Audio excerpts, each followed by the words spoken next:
reach where you come from, mortal. But that's not actually a problem. We don't really care. That's, whatever keeps being alive joyful, you keep being alive joyful. That's not my concern. Grandpa, you're back! Oh, this guy. Oh, goodness. We did it. Thank you all so much for helping. We saved most of Bonnie Springs. That's all I ever wanted out of this. Do you mind if I keep you in a jar, Grandpa? Huh? Would that keep me from having to go back to the screaming, endless hellhole of torture? Yeah, you'd be my pet forever. It would be an honor. Yay! I proceed to go up to Grandpa and I scoop him up and I scoop his essence into my magical little would have jar. been better, my friend. Whee! What the? Shh, don't tell him that. You may add one grandpa to your inventory. I now own a grandpa. We have reached 100% kiss boy density after they attack each other. I want to cast my magical chancla. Who's getting it? Who's gonna get it? I'm There's gonna throw it like a all these boomerang. posse It's folks. gonna hit everybody. All right, as soon as one of them makes their saving throw, it stops boomeranging. The worm pulls a sandal from apparently nowhere, Yes. and it whispers with the ancient power of countless abuelas who are very unhappy. Yes. Go ahead and click on La Chancla. It's going to start at the top, and as soon as one of them makes their save, it'll stop. Oh my god, he's like so smart. And Tarsamore also saved. So yeah, the woman is the only one who suffered in this. We live in a The fucking woman's society. the dumb one. Oh, the dice. Dice That's is sexist. okay. How a chain is only as strong as its weakest link when it comes to rituals. Oh, now women are weak. I love this campaign.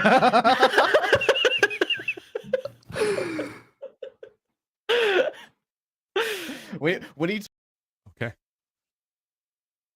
Roll an Arcana check for me, please.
The horrors persist, but so do we. Welcome everybody to Coriander Society Adventures. I am your Dungeon Master, tormented by gnomes. I am joined by my dear friends, Beatdown Boulevard, Drosy, and Lafon.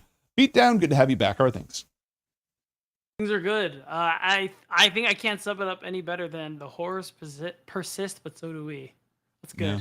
I gotta write that down. Drosy, what's new? It's a good one.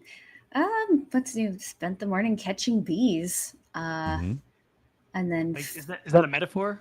no. That's a literal. I spent the morning catching bees. Put them on ice to put them to sleep so we can take pictures and then set them off, set them free again. And so I'll be going over the pictures to try to identify them. So See, yeah. Drosy, Awesome. unlike the rest of us, is actually interesting and does, interesting things. Well, to certain people, not everybody wants to hear you talk about bees. I'm catching and freezing bees. Also got to assemble my brand new cat wheel that probably is never going to get used. But maybe one time 6 years from now, the cat might run on it for a few seconds. We'll see. I'm see. keeping my fingers crossed. They're very appreciative of the box you bought them. And then LaFawn, what's going on?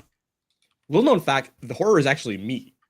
Oh, well, I'm glad you're persisting. That's good. Yeah. So that entire sentence, I follow the entire. All of it applies to me, is what I'm saying. Yeah, you're a circle inside the Venn diagram. Exactly. No, I'm doing all right. Canada Day was today. Did not celebrate it at all because I was sleeping. That's all. Honestly, all about all I've got. Yeah, fair deal. People hibernate in the winter. I'm a summer hibernated. That's though. I would much rather hibernate in the summer. Holy crap, my health goes so bad when it's hot. Just like my mood, my energy levels, all of it. Heat kills me. I was not made for such things. Not fun. I'd rather it be very, very cold all the time. And yet I'm going to a pool party this weekend. Oh, that sounds great. Oh no, get the sunscreen. Oh yeah, fair enough. Yeah. I mean, this is actually just a good reminder to everybody. Everybody. I'm a brown person saying that everybody should wear sunscreen. Skin cancer does not discriminate. You don't have to wear sunscreen if you never go outside. See, I did sunscreen and a hat all last week, and you can see, I'm so sunburned. Well, the good news is your capillary refill is going solid, so there's that. Were you saying something, Beatdown? I was saying, I was just agreeing that skin cancer does not discriminate. It is definitely true. I had an uncle who died of skin cancer or eye cancer caused by sunlight exposure. And so I'm like, I get all sorts of flack for not wanting to be in the sun. We're out at the beach or whatever. And I'm like trying to hide from the sun. We're going hiking and trying to hide from the sun. And everyone's like, stop being such a cave troll. And I'm like, you know what the acceptable amount of risk for skin cancer is? 0. That's the optimal risk level. Here's a small, tiny problem: is that we actually do need vitamin D, which we generate from the sun. Yeah, I take supplements, but yep. the thing that kills me is actually also important. I hate it here. So let's get the hell out of here. +1 sunscreen. When last we left our heroes, Drosy LaFawn, you want to bring Beatdown up to speed? Gaston was canonically doing nerd stuff. Oh, actually, funnily enough, Gaston was in the room over while I was holding these negotiations. Welcome to the joint task force of the multi-planar, multi-universe variety. This very expensive ship that we have isn't technically ours. It is owned, it is managed by representatives from all 3 factions that have a vested interest in making sure that it does not disappear. So our crew is now made up of people from Voski, the Court Fluris, and of course the Exarch. But the Exarch has an AI on board that is qualifying as that representative. We are also de facto captains because we need ranking permission to tell people what to do and not have them ignore us. Be ideal. What's the goal specifically again? I know you keep things existing, but what's the scope of that? The fun thing about setting up a mission like this is there isn't a scope. Oh, it's kind of a double-edged sword. You get the goose, and then you kind of thing. We are going to harvest.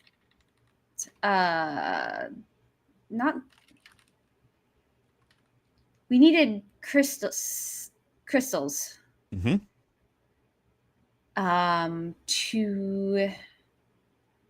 Because we needed 2 different. Void crystals? 2 different. Yeah, we needed 2 different fuels. So we need the what is it? The selenium?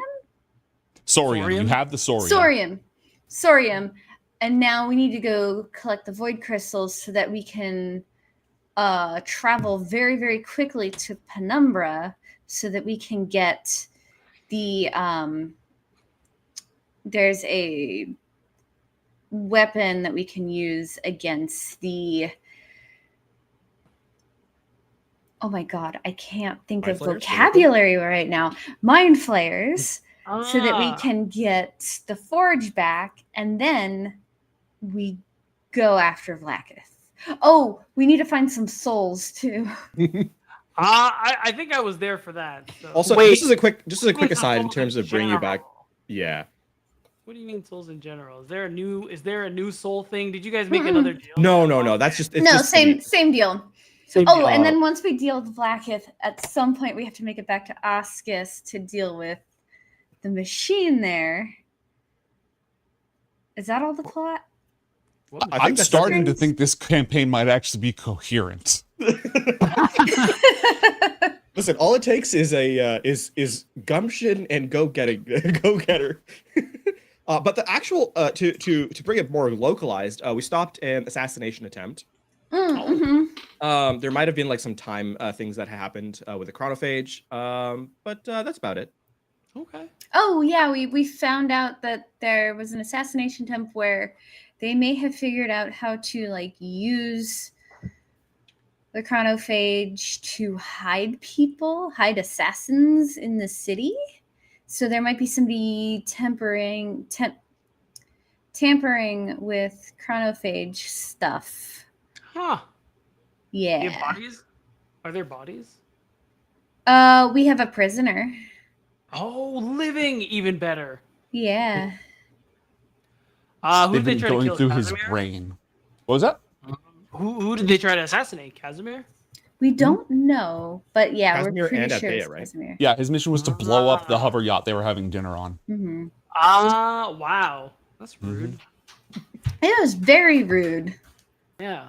Everybody was having a good time, and then this guy wanted to blow things up. I, for one, actually am pretty happy with the assassination attempt. It got me out of politicking, so I'm okay with it. Fair. What's the deal with the prisoner? Is he being interrogated? Yeah, the Espers have been reading his brain. Medwithin has been reading his brain. Medwithin used her magic to look back and found out that he was placed into a plaza in the city 5 years ago. Somebody like took him there and did something that made him disappear. And he reappeared today. And he didn't know what his orders were. He had like a cybernetic implant that told him in his eye, that told him his orders, because he was just basically put in as a sleeper agent into stasis. People could walk right through him because he wasn't aligned in time. And from his memories, his memories are being in the plaza, this person doing something to him, and then immediately everything changed and he got his orders. No time passed for him. Huh. Did we send the eye to Exarch yet? I think that's where we left off. Yeah, you sent the eye to Exarch for analysis. Okay. Neat. And There's where we also al- a signal that we identified in. We didn't identify the location. We just know, generally speaking, like a rough area of where the signal may have come from. the call was coming from inside the house.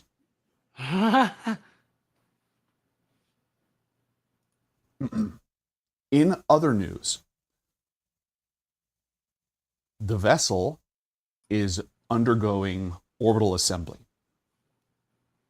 over Perianth right now because they have to ship it through the gate spell, and Karlith can only cast gate once a day, and the gate is only like 20 feet across, so they have to send the parts through bit by bit. But they can send them directly into space because they can open the gate wherever they want. So Karlith basically goes up to the ether relay, casts the spell, and then they put these things in orbit immediately. So enough stuff has been done that they are ready to start orbital assembly over there. There were some other things that were discussed, Gaston. I'll run through these very quickly because this is all the politics part. The Voski negotiated that they want Fluris to give them magic. Teach them magic, give them magic items. They also want access to Perianth resources and luxuries. Lacunas is like a very dry, arid planet. Perianth is this lush forest. They want resources from there that they can't get here. And they want enchanted dragon-slaying weapons for obvious reasons. Fluoris wants access to Vosky technology. They want access to Exarchate technology. They want Exarchate to build orbital manufacturing platforms for them. And they want military assistance against the Drow and the Illithids. Because if Exarch can send a bunch of robotic soldiers who aren't affected by psychic attacks, that's a pretty significant leg up against the Illithids. Finally, Exarch wanted access to Fluoris's magic, so they can learn more about magic.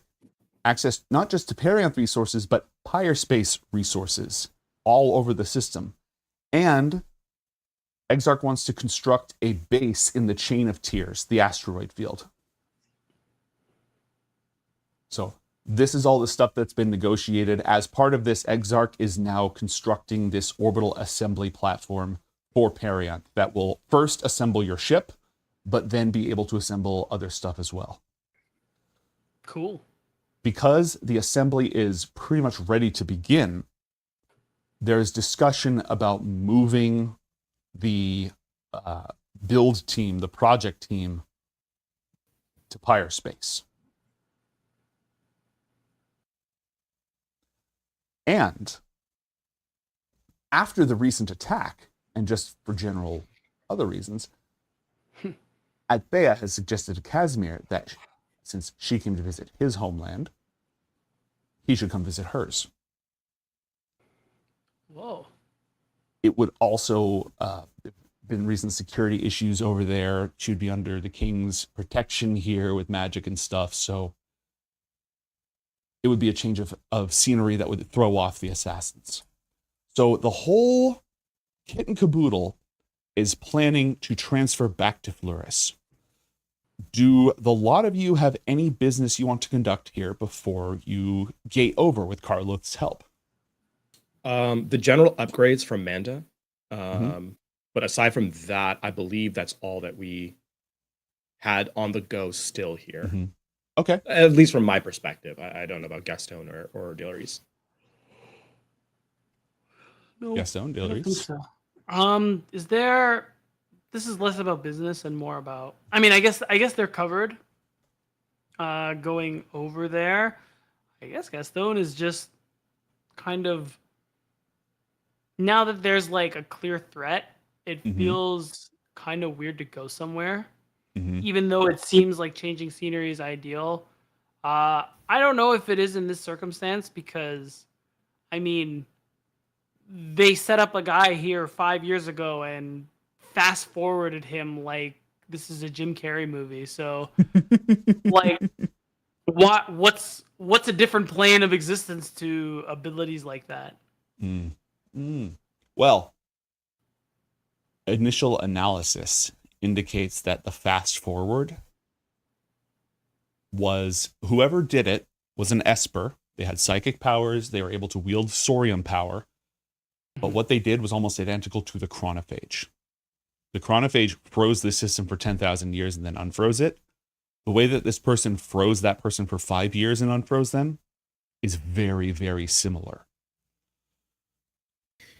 Here's an interesting thought, though. When people went through that, when people like traveled through the Chronophage stasis field, they got caught in it. Correct. How localized does something have to be that it does not have that effect on people traveling to that same spot? Good question. Like person shaped, probably. Like, surely you feel some effective. Roll a science check. Aye, aye, Captain. Make sure I'm on. Okay. 15. You're kind of in uncharted territory here, but Gaston's been studying the Chronophage for a while. He can make this check, I think, with advantage because super genius. A super genius. Advantage science. Okay, Holy. 28. So the reason nobody felt anything going through there is because it was applied to a moment in time. And it was not applied to any of the interceding moments. Therefore, when they walked through there, they might have intersected with the coordinates in space, but they did not intersect with that person in time. Therefore, there was no local effect at all. Damn. It must have been at least somewhat anchored, though, because when the Lacuna system was frozen, the whole solar system was frozen, galactic drift occurred over the next 10,000 years. So its position was sort of fixed, even though the rest of the universe kept moving. Whereas this person, like, didn't suddenly appear, you know, if it was the next season, they weren't like off in deep space when they reappeared. So I mean, it had to have been both, right? Because otherwise, if it was just a moment in time, everything at that moment, at the genesis of that effect, would have occurred under the same thing. Right. How many people are strong enough to do that? That seems to be Esper Genesis of quite. Well, actually, Esper Genesis. That seems to be an Esper power of quite a high. That was one of the questions that came up. It's very. There's not a lot of people who could do something that powerful. I think it turned out to be like a 7th level effect, basically the equivalent of a 7th level spell. Most Espers are not that powerful. And also a lot of Espers are like the Mecha Knights, for example. They use psionic powers in battle, but they're kind of like a half-caster class where they don't get the high-level powers. So it has to be a dedicated Esper who focuses on those abilities and is pretty powerful. There were a couple of names that came up last time that were also related to the investigation. Those names were... Where'd they go?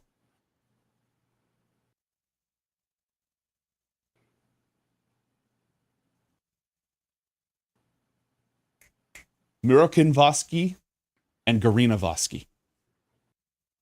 Garina was the name that the assassin was thinking as well. Correct. Nonstop. Which is not necessarily a smoking gun. Could be very much a red herring. Implanting an idea to someone and then setting them in a point of time is not... they're on the same level of... Yeah, it's not beyond the pale. Sorry, what was the first name? It was Mirokin. I'll spell it out. But when asked, Garina was identified as not being a strong... As far as anybody knows, her Esper level is not strong enough to do that. Mirokin is. And Gaston, because Casimir's son has been disinherited, and Casimir does not currently have an heir, if he dies, the succession would go to his cousin Garina.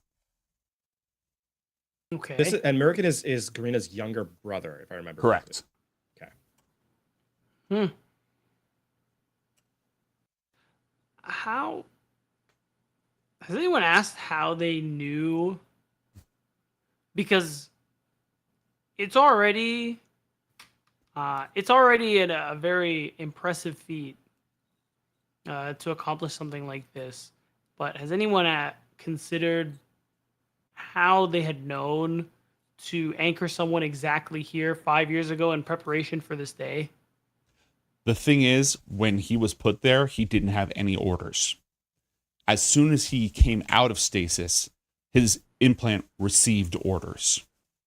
For sure. It's not about the individual themselves, but they were put there by somebody.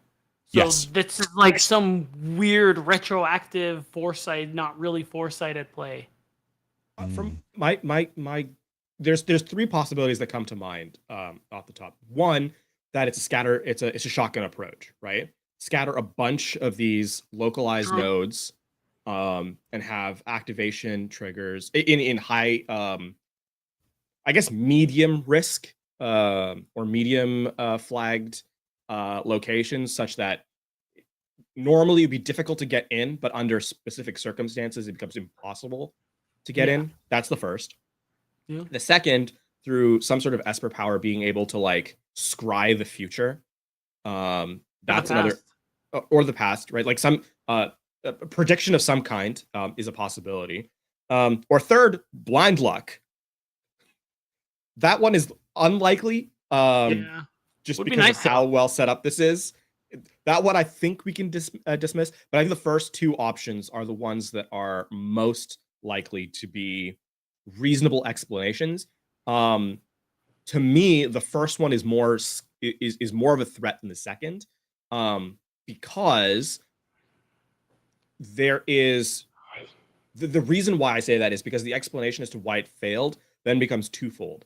Either their scrying skills are not good enough to like truly get a total lay of the land, Yeah. and so therefore inputs and outputs can change the actual results, or being from out of universe, out of plane, our actions are not on the same wavelength that they can scry into, meaning that we act as a fulcrum to apply change. Both explanations of which mean that as a threat level, it gets reduced because their plans are that much more shoddy, and therefore they're more likely to make mistakes. Whereas a shotgun approach, if there's like a bunch of other things lying around that can be activated at will, that's a lot scarier, because then you can throw chaos without any real defining pattern that we can ascertain because of the time dilation.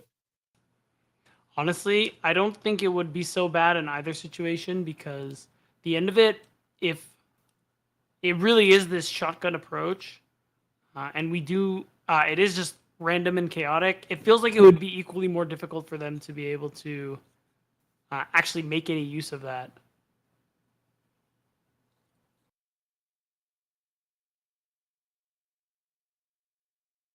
I mean, either way. This is one of the reasons why it's been suggested that Adthea and Casimir go off-world.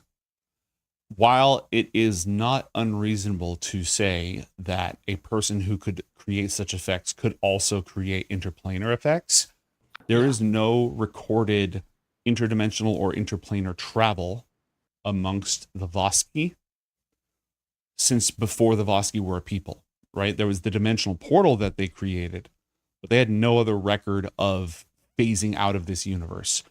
The complication there would be that the Ulhar, the dragons who invaded, they brought magic with them. They can do things like plane shift. Mm-hmm. The upside though is the other upside is that the Voski are a more military focused peoples, whereas Court Fluris and a lot of the elves in Pyrespace are not military focused in their assassination attempts. So a stranger coming into the world would be already on a difficult, would already have difficulty getting foothold in because they don't know the customs and the ways around. And secondfold, if they were to try and recruit on place assassination attempts, would get laughed out because that is just not how Court Fluris and the other elven courts do things. That was a conversation that happened. Yes, very good. All right, fair enough. So I think regardless of what we do, Adthea and Casimir going to Pyrespace is probably ideal. And secondly, also has the added benefit that it technically just continues their negotiations anyway. So it's not like anyone could be like, true. No one's like, oh no, you can't do that. That's not allowed. It's like, I mean, as far as negotiations go, it makes sense. Okay. Well, all right. Good luck to him. The question is, what do we do? Yes. That's what I was going to ask. Well, it sounds like the ship is almost done. Well, the ship's going to be like at least another week, right? Yes. Oh, okay. One more week of orbital assembly. It has to be shipped small. Yeah. Not only does it have to be shipped in small pieces, but they have to build the assembly platform. Speaking of, though, Beatdown does not see what the ship looks like. That's right. Do we have a design?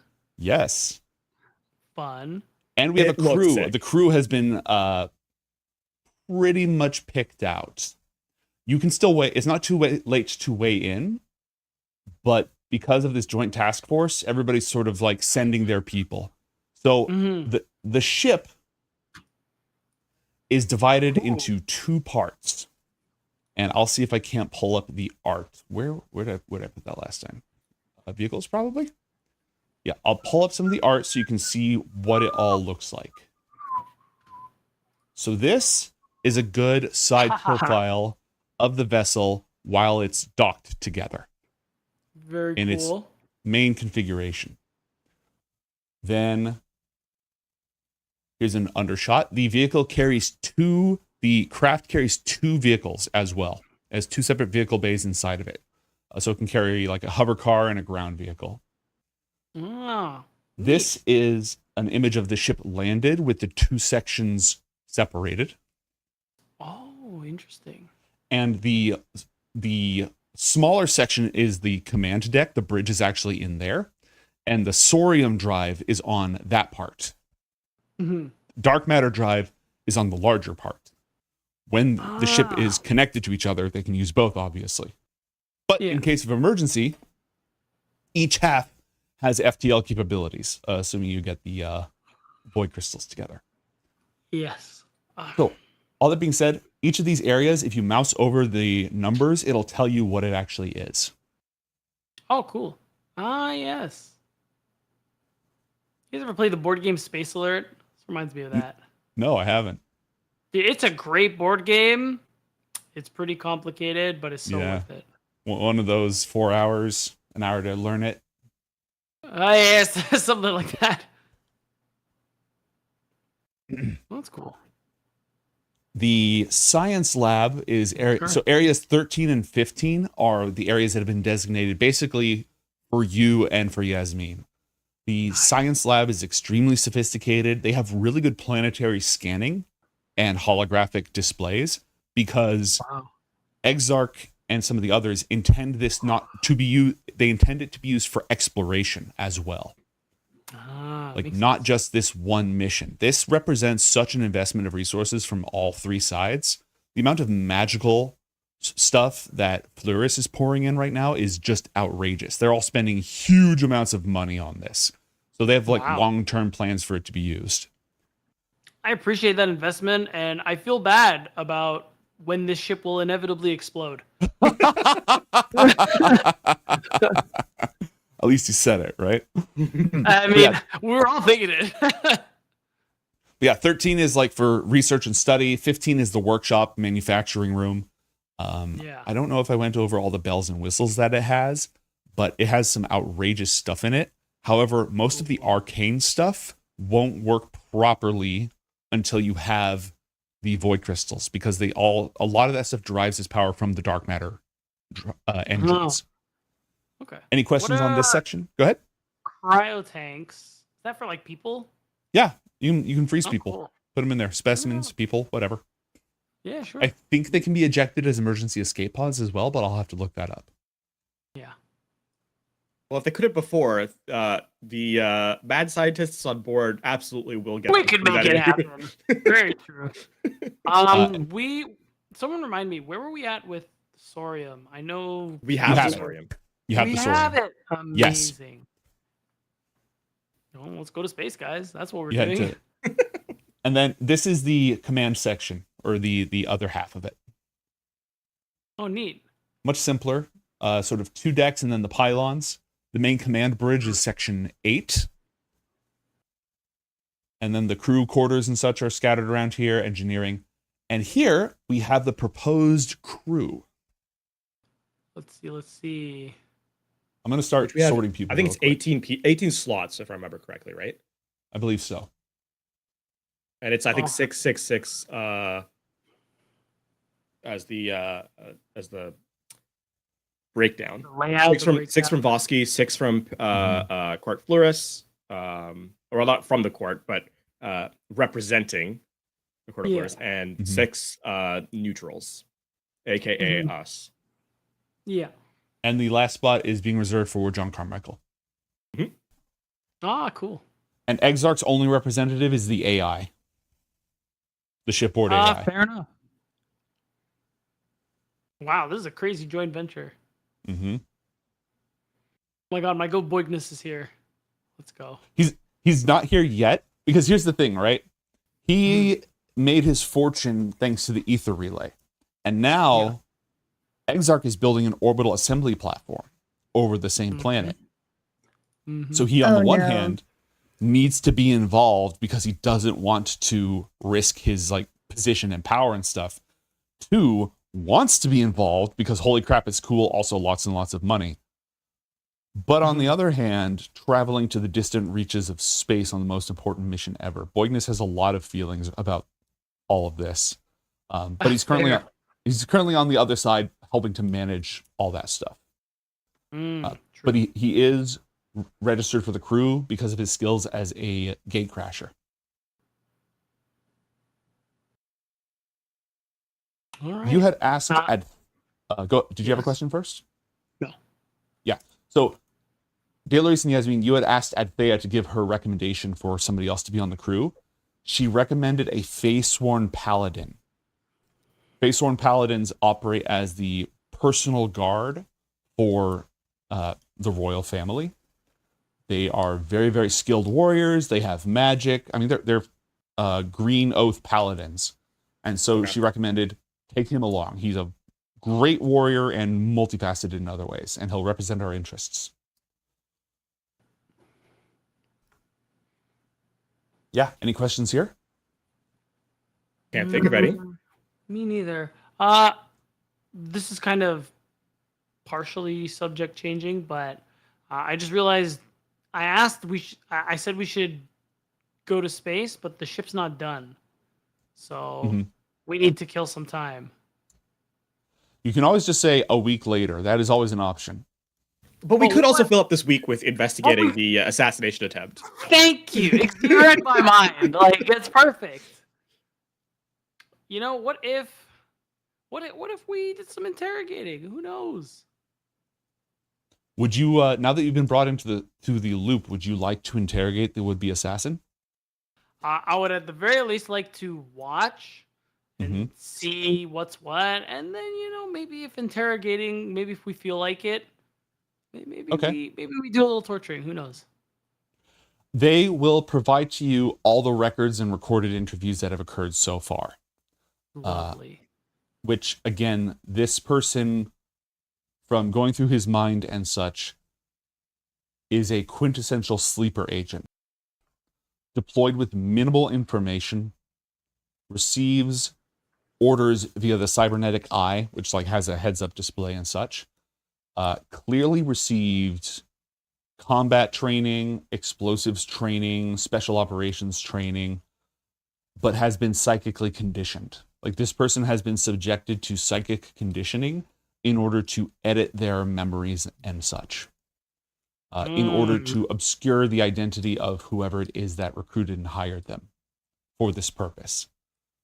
They have memories of a training facility completely indoors.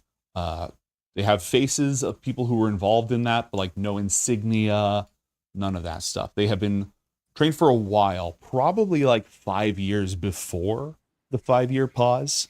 They were undergoing all of this process. And like I said, he had the name Garina, who is Casimir's cousin, who is the heir to the throne if he dies. He had the name Garina on repeat in his head. Go ahead. Are we able to get a sense of whether this was voluntary or not? Roll an insight check with advantage. Good question. I also want to know if, when you say edit, do you mean edit permanently, replace old file, or is it, same file name, parentheses, 1 parentheses? That's also a good question. He doesn't know, Josie. He doesn't know. Okay. His reward centers and stuff have been tampered with. His limbic system has been tampered with, so that he hasn't really been questioning anything. He's yeah, obviously, I got it. This is what we do next. Well, does he regret it now? He regrets failing. Oh. He's dedicated, I'll give him that. There's no, you're not getting any sense of loyalty at all. It's just his brain thinks that succeeding is good and failing is bad. Succeeding causes dopamine. Yeah. Failing doesn't. It's core function. Yeah, exactly. Yeah. Wow, that's so interesting. There are people working on his mind right now, right? Who are interrogating him, trying to figure out what's what. Medwithin is using her magic, and they've got a few espers on the job as well. And of course, it can do full CAT scans and stuff like that. Yeah. Okay. Can I just directly ask okay, memories are edited. Are they unrecoverable? Can you undo what's done to him? Can you make it seem like we were never here? Can we Can we let him go and then watch him? What are our options? They are still attempting to scrub his brain and see if there are any trace files. Like, is it a partition where the file path was just like changed so it's not accessible, but it's all still there? Yeah. They're still working on that part. That's going to take them some time. You could make a medicine check to see if you can figure anything out. Sure. I love rolling these dice. Looking at brain stuff. Medicine. Yeah. Oh, look at that. Okay, well, you have a 16 on that. This is brain surgery, so the DC's higher, unfortunately. Oh, fair enough. Can't really argue with that. What if I read some books on the human brain in like a couple hours? Will that help? Then you'd make the check with advantage, so you can get much better. Okay. I mean, we do have a week, so if you want to read up. Honestly, if they have books on the subject, I'm so down. Did was I there have anything copious records of all brain scans on all Exarchate citizens, as well as backlog of medical information.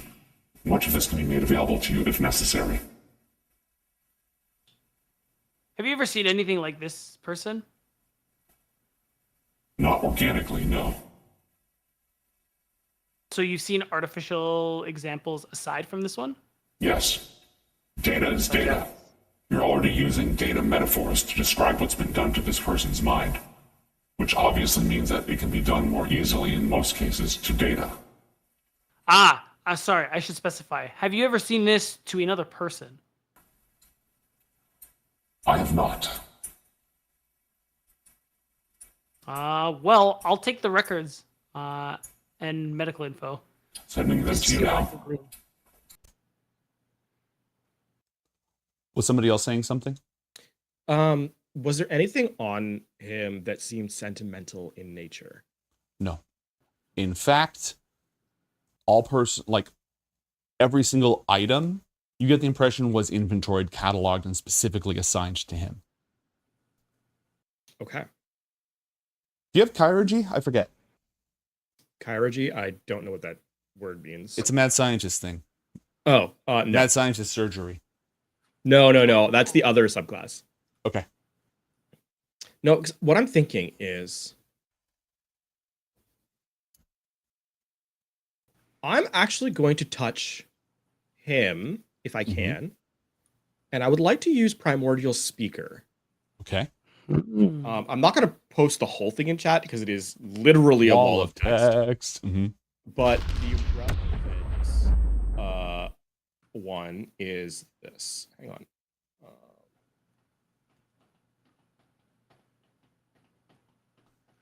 See if it'll copy and paste cleanly. Well, kind of. The 1 minute one is actually the one I care about.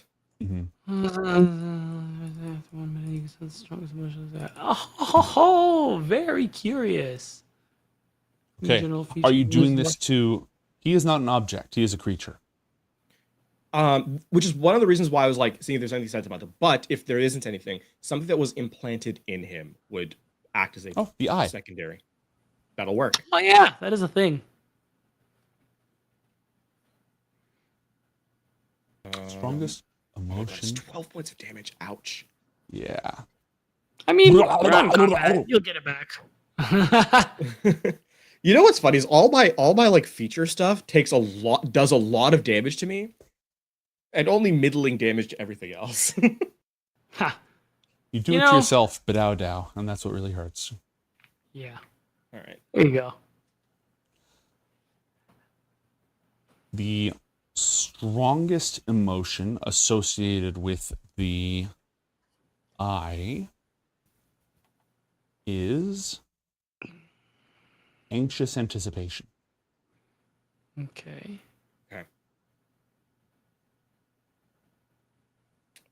Let's just run these Constitution save throws until I fail. Okay. Is there an argument Save. that the eye does not belong to this Save. individual? It belongs to who gave it to him. Save. It's possible. Save again. Save again. How many minutes? That's 1, 2. So I'm at 2 right now. 3. What am I up to now? So that's 6, 7, 8, 9, 10, 11. Okay. Okay, that did fail. So after 3 minutes, I stop. Yeah, so I don't get the fourth one, but I get the others. But so Not that it really does anything. wait, but how? What's like the verdict on who the owner of the eye technically is? I would argue this person is. I mean, that's why I was running it anyway, because like it's maybe there is something different. Okay, then the emotion is different. The emotion you associate with it is meticulous perfectionism. Okay. General features of the creature, a creature feature. Human. Okay. Clear mental image. This person is a human male with cybernetic hands and wearing, in the vision that you get, is surgeon's gear. Brown hair, brown eyes, middling tall, middle age. I'll relay that. Almost certainly Vosky just by the facial features. Got it. I'll relay that information to the crew. Yeah. Mm-hmm. So okay, you saw somebody who was a surgeon. You could, if we showed you a picture, you could point and say, this is that person or this isn't that person, right? Yeah. Okay, well, we know they're Vosky. Surely there's a record with the Exarch on all known surgeons? Unfortunately, I don't have complete information about all known surgeons in the Vosky capital. Their systems are designed not to be accessible to me. I see. So you only have more publicly available information. Correct. Well, then give us what you do have, and where might we be able to find more? I'll start running a scan. Yasmin, Vosky Espers, they have a thing for making Esper technology that interfaces with it, including the ability to Vulcan mind meld with you, see the image that you saw, and then digital it. Let's do that. Do I want that? Do you want that? Are there side effects? Yeah, what is the breakdown on this? It's just like, you know how read thoughts allows you to read somebody's surface thoughts? The last time I allowed someone to read thoughts didn't happen because one of my features means that I can I can block that from happening. Mm-hmm. Yeah, but I think in this case, you could just not do that. Here's the problem. This is the crux of Yasmin's character. Would she allow this to happen? Ah, I see. Would she? No. Fair enough. I think what I'll do is I'll go talk to De La Reese. Once this option is offered. They want to read my mind.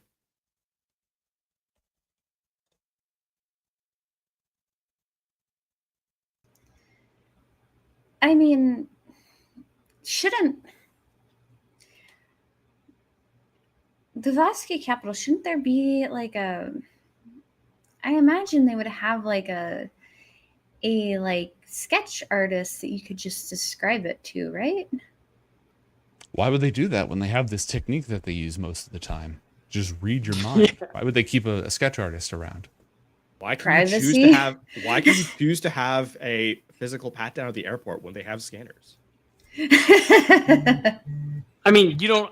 Can you choose? I feel like you don't have a choice. Legally, you're technically allowed to. Oh, whether you choose to avail yourself of that due to the pressure of the implied pressure is a different story entirely. But yeah, fair enough. The same way that you are not, you cannot be coerced to give up your password. But, however, all I'm saying is don't keep stuff on your phone if you're traveling cross borders. Yeah, I'm just not gonna do that for a while.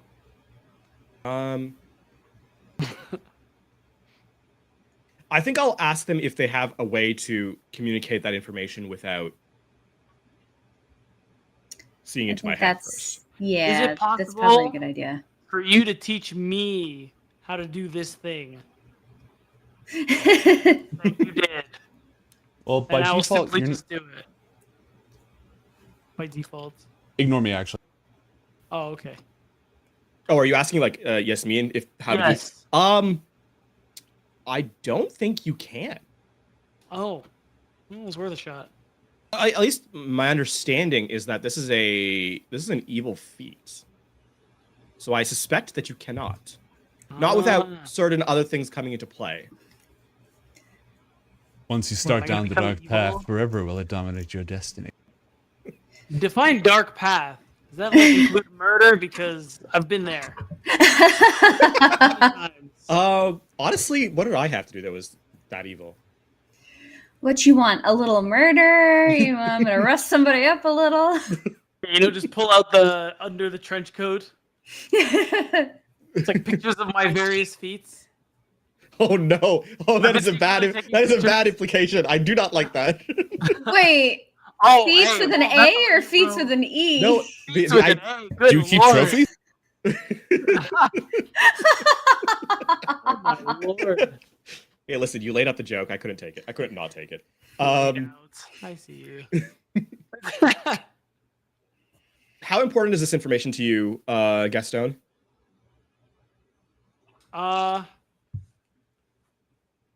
I mean, it's important. If it was our only option, I will turn to the person who suggested this method to getting the information. okay. If you so much as read a single emotion out of place, or put any effect on me whatsoever, I will string you up so badly that you will wish that your entire universe had not been created. Then control your emotions. I mean, wait. Can Yasmin just describe to Medwithin and I how this person looked, and we can cast illusion until we get it right? You could do that. It's the That is- same principle as a sketch artist, but better More out flair. and more flair. Gotta have flair. Yeah, You let's say just whoever do this- that. How does I the can- mind reading work anyway? Is it what you give them? Do they look through everything? Whoops, They I didn't mean to click that. They haven't explained it. Like they just said that Okay. they can get it's like reading surface thoughts but with visuals. Oh, so when you say surface thoughts, like if Yasmin focused on one particular thing and she repeated her dangerous threat to you about not looking at anything else, could you do that? Mhm. Oh, But wow. theoretically, the way that read thoughts works, which is all I hear is your thoughts, but I don't see what you see, is with that ability, they can try to probe deeper. In which case you have to make a save, and if you fail, they get inside your head and learn things. Although I believe Ring of Mind Shielding just automatically protects you from it, right? Yes, but you'd have to lower your defenses for this to work at all.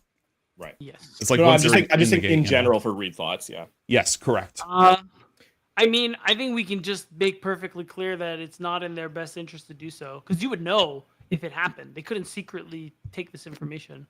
Correct. Well, it's up to you.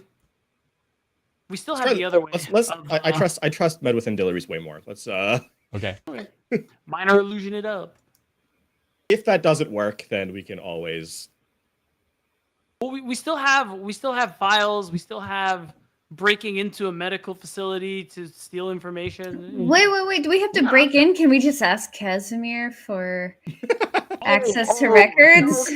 Wait, the government likes us here. I forgot. Yeah. Very new feeling. Not used to this. Yeah. Well, actually, we should probably get him before they leave. If that's the case, we might not even need to do this minor. I mean, we don't even need him, really. We have access to his highest, what do you call it? Aides. Like, we talked to Casimir. The likelihood of us being able to, like, get a hold of people who can do the stuff without interfering, Yeah. probably pretty high. Pretty fair good. enough. Okay. All right.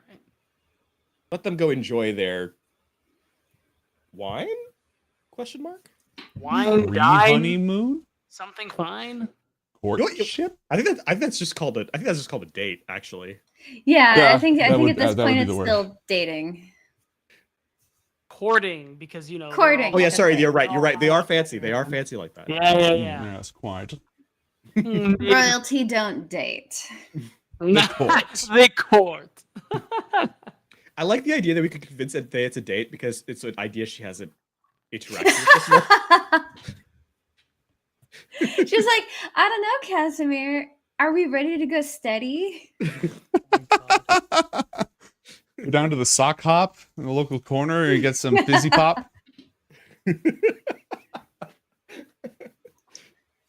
Anthea, I know a world where introduced that to the kind of idea. language works really well, actually. Is it this one? No, it's yours. Oh yeah. I am just thinking the idea of Anthea having access to something like what's the dating app? The swipey one. Bumble? Tinder? Bumble, Tinder. Yeah. Just having access to something like that would be incredible. Probably she would talk to everybody on it. Exactly. I feel like that would be incredibly damaging. For everyone involved, actually. More so than the usual. That's fair. Okay, so how do you want me to describe to Medwithin and Delarice this image? Start with skin tone, hair, style, color. Really. The thing is, simple I'm not great with faces, like me personally, at imagining them or anything. So one, I hope I'm never in a position where I have to talk to a sketch artist. And two, I don't know the good terminology to be like, you know. Oh, I meant more like, what check do you want me to make to like kind of like get that information? Oh, what do you want me to roll? Performance? I don't want to put you on the spot with something performance. Performance? Okay. Performance. Performance, but never mind, we're good. Yeah. Yeah, that's fair. You used all of your good rolls. Who do you accidentally describe in this process? Atticus. Yeah, Atticus. No, actually. I think the image that would come to mind as I'm trying to describe it. This is odd because Yasmin is incredibly detailed. This is extremely out of the ordinary for her.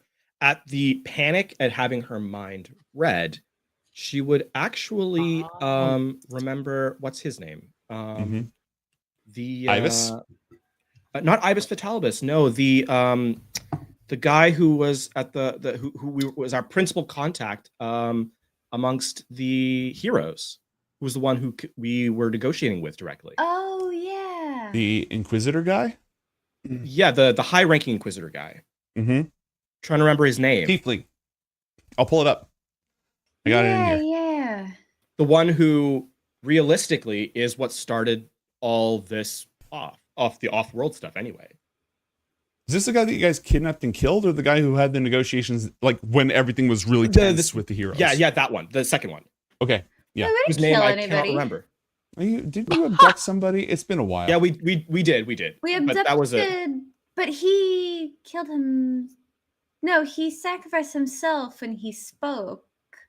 We didn't different know guy. that. You were thinking of a different guy. Different guy. Yeah, that's a different Like, person. Oh. So it's not one When of the the adventure heroes. It's not one of first the, began, you had Yeah. people coming after you from the Inquisition, if I recall. Oh yeah. Did It's we not. kill So him? when we were having that negotiation with all those Celestials there was one person who was speaking for them. The guy. So a little bit of inside baseball, I guess. Yes. Triclocious. Yes. Gaston, This guy. you've never seen this person. It very quickly becomes evident that we are not describing a human here. Yeah. I mean, Delarice would recognize it. So Yeah. Mm-hmm. Also, you mentioned already that this person was human, so I'm just be like, what? Who the hell is this?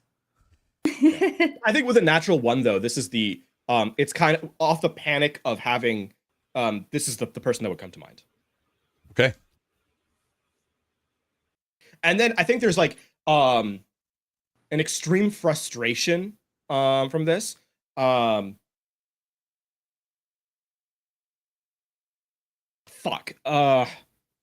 We don't have time for this stupidity. Just do the fucking thing. All right. Control your emotions. I'm gonna cast Calm Emotions. Great. Oh, good idea. Excellent. Wow. Okay. I think Good at the stage idea. that I'm at, like at Yasmin is at currently, that is what has to be done. Yeah, no, that 100%. All right. you drop that effect on yourself, and you are able to transmit only and exactly the facial features of this person that you saw, an almost perfect recollection, because you don't have to describe them, you just have to remember them. And as the Esper is reading this, they have an implant that is communicating with the computer that is just rendering it as we speak, 3D holographic, so that they are able to render this image. Now, all of you have also seen this image. I'm going to take the remaining minute of calm emotions to rebuild. Yasmin is to kind of rebuild the baseline that I operate at. Mm-hmm. Okay. What do you want to do next?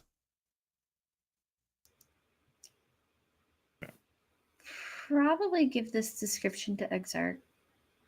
Okay. And I mean, then... this is an Esper surgeon of some kind.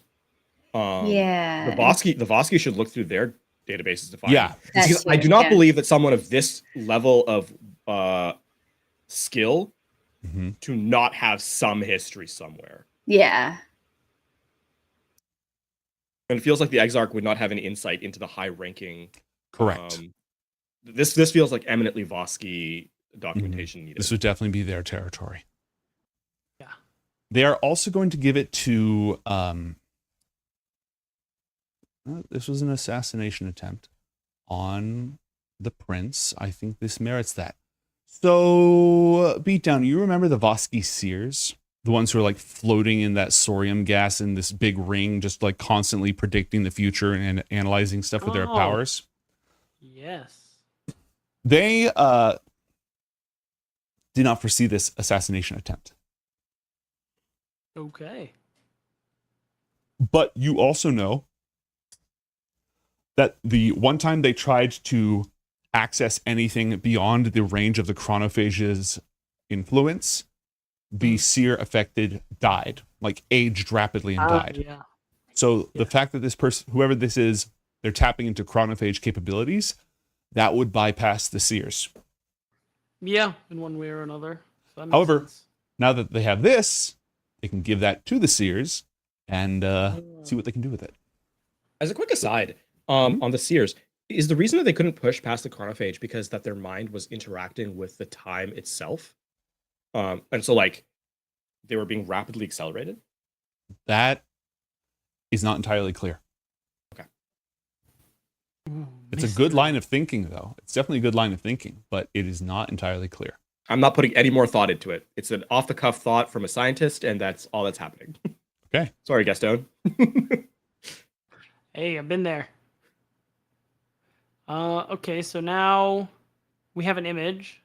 Mm-hmm. Now we have, how do I explain it? We have a starting point. So we should get the documents. We should find out name, last known status, because obviously this person is still around if they're part of this operation in such a way. I don't think 5 years is very long for them to get out of this business or die. So... Okay. Yeah. The search comes up pretty quickly. Oh. This matches to Dalibor Bulgarin. Very sophisticated engineer. Mild Esper. Small Esper potential. Primarily used it in surgery. Esper-directed surgery and cybernetics. Obviously, the Exarchate has the grand, they have the best cybernetics on the planet, but the Vosky absolutely have their own program, especially when they're injecting people with Esper coils and other similar technology. So Dr. Bulgarin was not focused on Esper tech, more just used Sorium control to do more sophisticated surgery. Like, I can do surgery and I can also coerce the tissue into regenerating. Like, I can't grow your arm back, but I can make sure that this bonds really well because I can make your body, your cells regenerate and accept this implant and stuff like that. He studied at, well, there's not like a million universities, it's one city. So they have the record of his Esper test that sort of registered his total potential. He worked for the military, doing military applications, not like high-level military applications, but a lot of reconstructive surgery, as well as minor amplifications for guards and stuff like that, not Vosky Knights and such. And 6 years ago, he was killed in a hovercar accident. Was there a body? Wait, did you say 6 years ago? 6 years ago. Well, that doesn't make sense. Unless the surgery took place before he died, and they killed him. Because it's unknown how much this assassin's mind has been tampered with. Correct. So even though he sat in this courtyard for 5 years, who knows how long he's had that implant? Mm-hmm.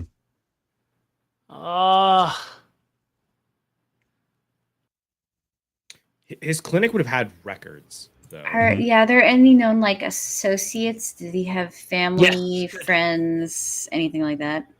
Yeah. All of you roll investigation checks with advantage.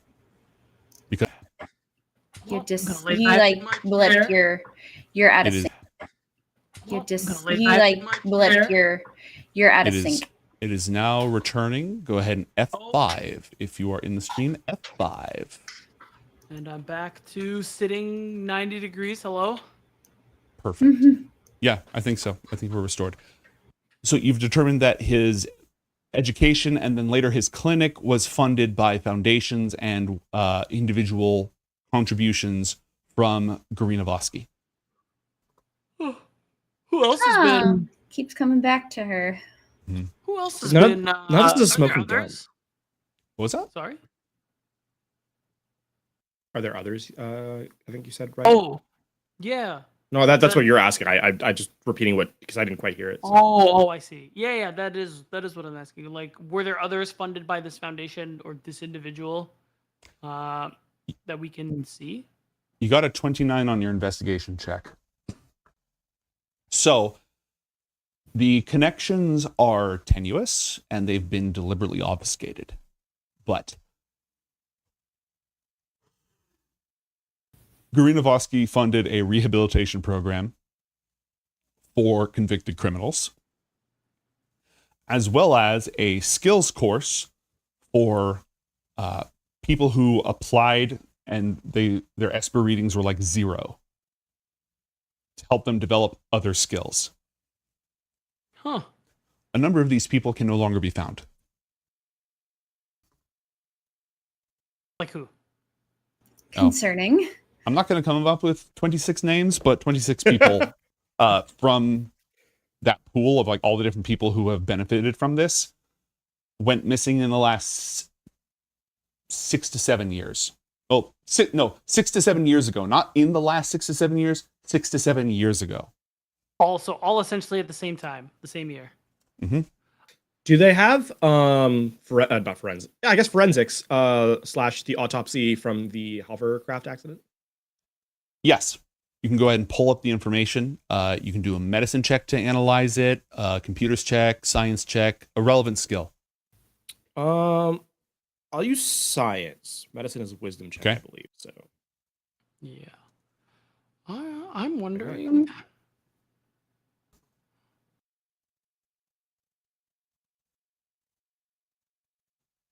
What you thinking? Who, me? I want to see. No, I want to see what the check gets hit them first. Okay.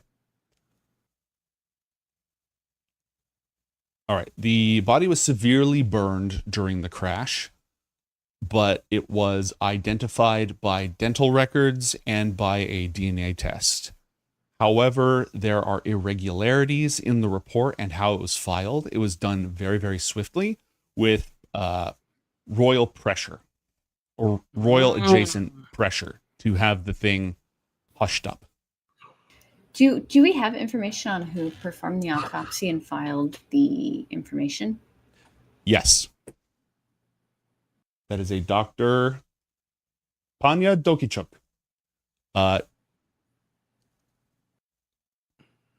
killed during an Ulhar raid 5 years ago. Wholly convenient. So, what I'm wondering too is where on this list is the guy who went. No, that's the doctor. What about this guy we have in here? You have a match. Okay. Spomenko Letwin applied to military. Esper reading was 0. Had low prospects and had to like work his way up through the ranks. Selected for this scholarship. Went missing. If there's like a timeline, I know they all went missing around the same time, but is there a chance he went missing first? No, he didn't. Interesting. Is that scholarship still active? Technically, yes. Are there any recipients for it, and have there been any in the past couple years? Roll an investigation check with advantage, please.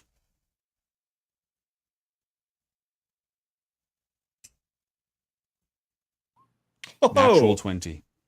Wow. Yes, there have.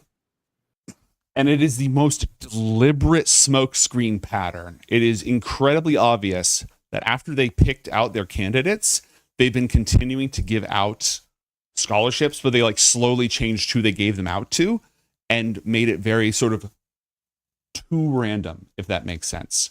Like the rest of the distributions that have been going on have just been to legitimize the scholarship. Dang.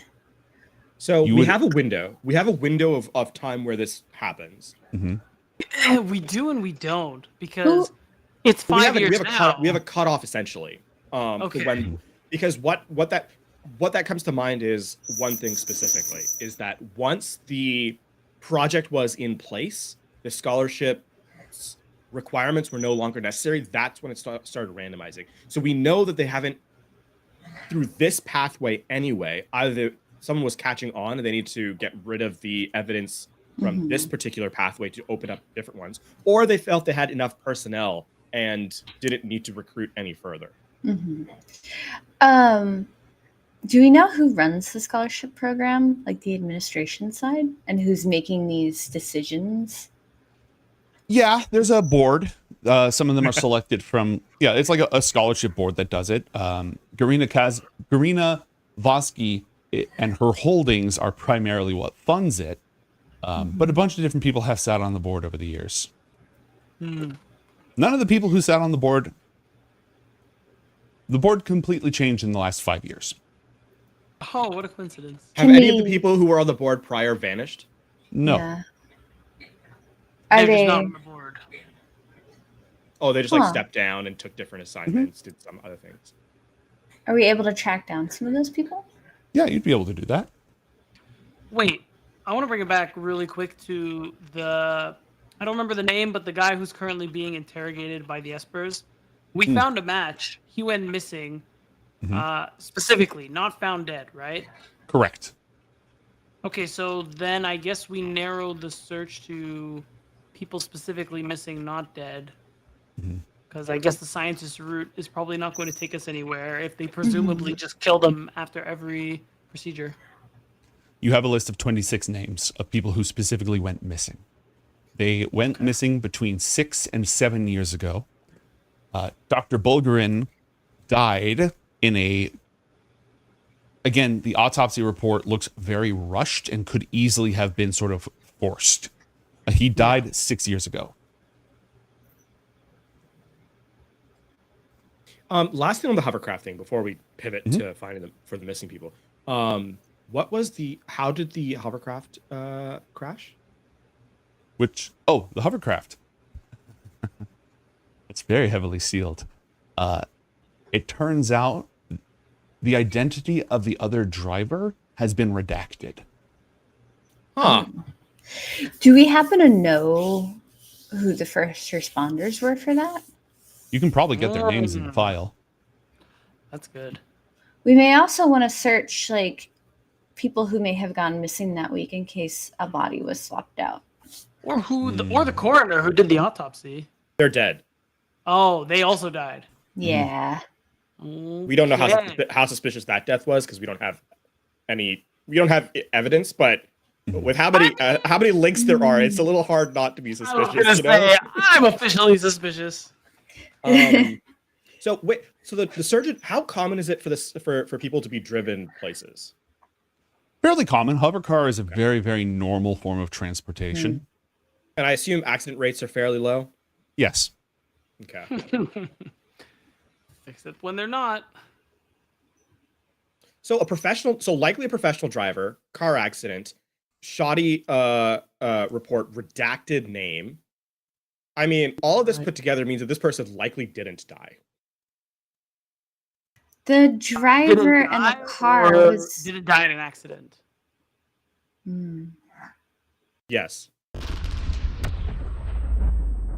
So But nonetheless, I think one thing, or I guess two things. One, you're right, we should pivot to the missing people because at least we know they still exist, / aren't dead, Those or could likely be our not future dead. assassins too. Yeah. Second, I think there's enough circumstantial evidence here for like an actual investigation to be opened up by the Vosky court that can send more manpower in and like have more permissions, because there's enough links and suspicious material with names that are fairly high up, coupled with that assassination attempt, that I think this is no longer the realm of like they're already taking it seriously. I think they need to cast a wider net. Yeah. To get like more resources. On the one hand, I agree, but also I fear tipping our hand when we're dealing with things we don't fully understand, because it's clear they're covering their tracks pretty consistently and decently well, if a bit shoddily. But the problem we run into is at this current moment, they believe that they're getting away with what they've achieved. They've gotten this assassin trained to the point where we probably won't get anything real from him other than what Yasmin was able to get. So I feel like we should be in a better position before we open this investigation, lest we tip them off and they can make everything look squeaky clean. On that point, without the primordial speaker getting the emotional map of the surgeon, what is the likelihood we would have gotten any of this information? I'm not sure. Depends on what the Espers are doing, right? And whether or not they succeed. Would you like another clue? This isn't a you're stuck clue. This is a consequences of your investigation clue. Sure. Yeah. The seers determine that Dalibor Bulgarin, the cybernetics doctor, is dead for the last 3 years. Right. So different than his actual death report. Correct. Oh. You know what's the irritation with time-based stuff? When you can localize someone at a point in time, that death time doesn't actually mean anything. Yeah. True. To the seers, if somehow, and this shouldn't be possible, if somehow Spomenko was frozen in time and then 2.5 years later died, but stayed frozen in time and then unfroze, to the seers, it would still seem like he died today. But that shouldn't be a thing. That shouldn't be a thing at all. So now, is that a should it be a thing from the seers or should it be a thing from the GM? No, that's like the stasis thing, right? Like as far as you know, there's no way to kill somebody in stasis. Okay. If they're frozen in time, like it would just be they wouldn't be dead. Like you could shoot them and they're bleeding out and then freeze them and then unfreeze them and they die immediately, but they still didn't die in stasis. Right. I'm just trying to add to your context in terms of timelines and being able to freeze people and stuff like that. Got it. Perfect. So with that in mind, we need a source. We need a person to talk to that can like verify.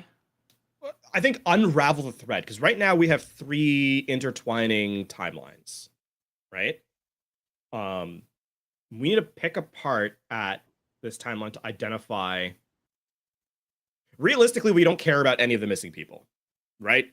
They're not, as callous as that sounds, they're not relevant to our actual investigation. They are merely an a pathway to identify who's in charge of this whole outfit, because that's who we care about.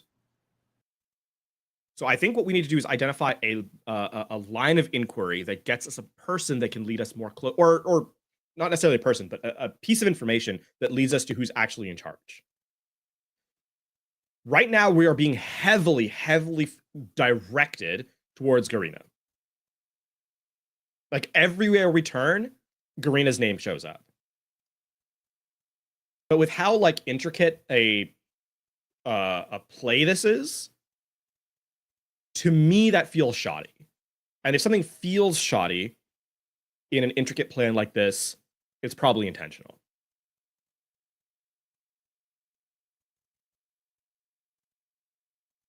Well, what should we do then? I think. Sorry, go ahead. Oh, out of curiosity, were there other assassinations attempts previously by a single person that may not have been captured? Like, have there been any failed attempts that are similar? Because of the Sears, most assassination attempts get minority reported. Mm-hmm. The Sears, the net they cast is not perfect, but it's focused on a few things: protection of the royal family, military, like big picture military matters and stuff. Like they can't focus on everything, but they focus heavily on Casimir and previously Athenius's security. Okay. But that being said, for the last 200 years, people have been trying to, like, ever since the Sorium ring was built and the Sears became a thing, people have been trying to figure out a way to get around it.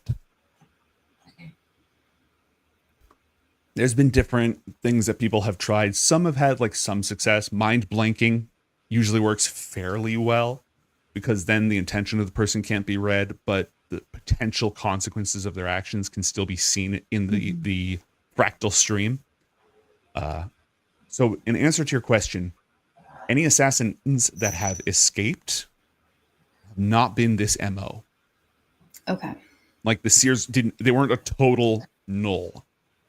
Okay. In the fractal. There was some trace of them.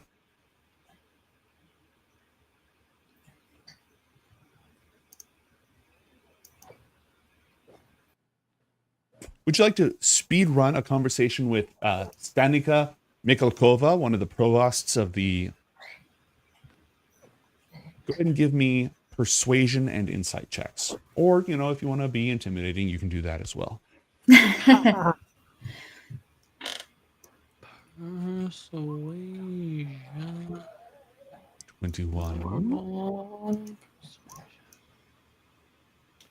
24. Oh, wow. I'm off my game.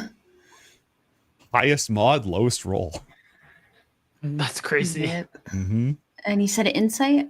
Insight, yes. Stone, you're good at this because of your Yikes. backstory, right? Like your whole... Yes. Yeah, your street vigilante shit. Go for it.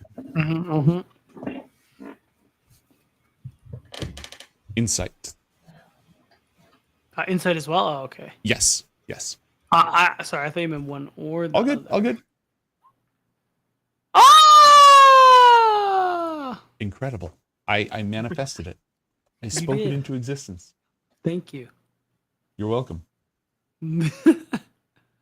Okay. She's an older lady who has always been heavily involved in education throughout the entire place. Purely for the good and edification of the culture. It has nothing to do with the social benefits of being seen at galas and such, and having such a close access to the reins of power. You are all friends of Casimir, are you not? Yes, we should be acquainted. Going through this conversation, she gives the impression of being a social climber. She does also care about, you know, education and stuff like that, but like really likes being involved, really likes being in the room where it happens and all that stuff. And you don't get a great read on her beyond that. But according to her, the board got their votes, but oftentimes there was subtle pressure put on them to land with particular candidates. Like there was a whole candidate pool, but they didn't select the pool that they picked from. Sometimes applications would get lost or like put at the front of the pile, or people would just get, you know, little whispergrams in the grapevine, like, hey, we should really make sure that we take care of this particular sector of the city. They've been, you know. Were they always like, were there like human interest stories like, oh, they're an orphan, oh, they, you know. It varied. And she does not see any kind of pattern in it. She sees it as just, oh, there was politicking going on, you know. These things always happen. Someone was currying favor and points with somebody. We did so much good for all of them. Was there a program for the scholarship to keep up with people once they got it? No. That was never a huge concern of the program. It got brought up a couple of times, but they never really made it anywhere. What's the criteria for getting in? For the program? There were two separate programs. One of them was rehabilitation of non-violent criminals. But those awards always went to candidates, and this is not a pattern she actually recognizes. This is something you would see, and she has no idea. They always went to people who, like, was that a non-violent offense? Like, this court, like, that could have easily been filed under assault or murder instead of an accident. It didn't get filed that way. Interesting. And the other one was for, again, people who were from Esper families who ended up not having any capability, who wanted to have a career in the military in order to get them basically not special forces training, but like really aggressive training and resources and stuff so that they could make up for that lack. Mm-hmm. Okay.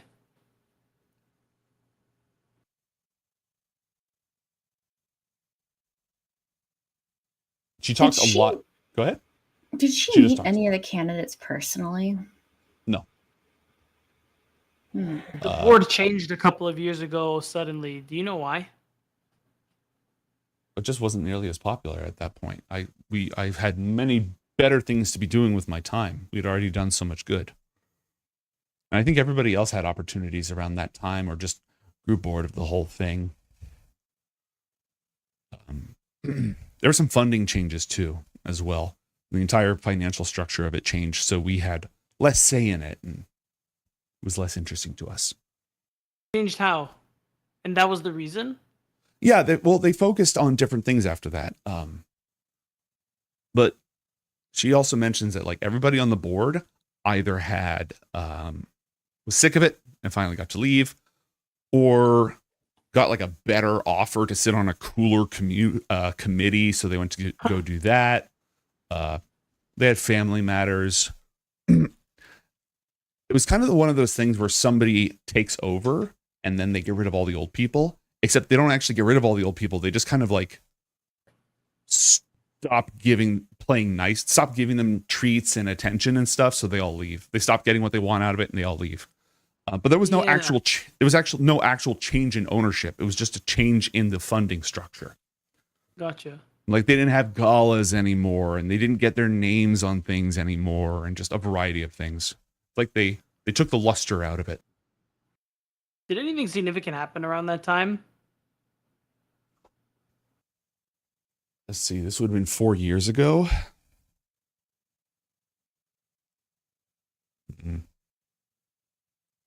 No, I don't think so. I think the big events where you helped blow a bunch of stuff up, that was like 2 years ago, max. So 4 years ago, there was stuff going on, but it was like the whole conflict with At that point, the Exarchate, the Coalition, the Voski were all kind of at each other's throats, and the Ulhar. So, a lot going on back then. Right. Could I have all of you roll investigation checks again? Flat this time, please.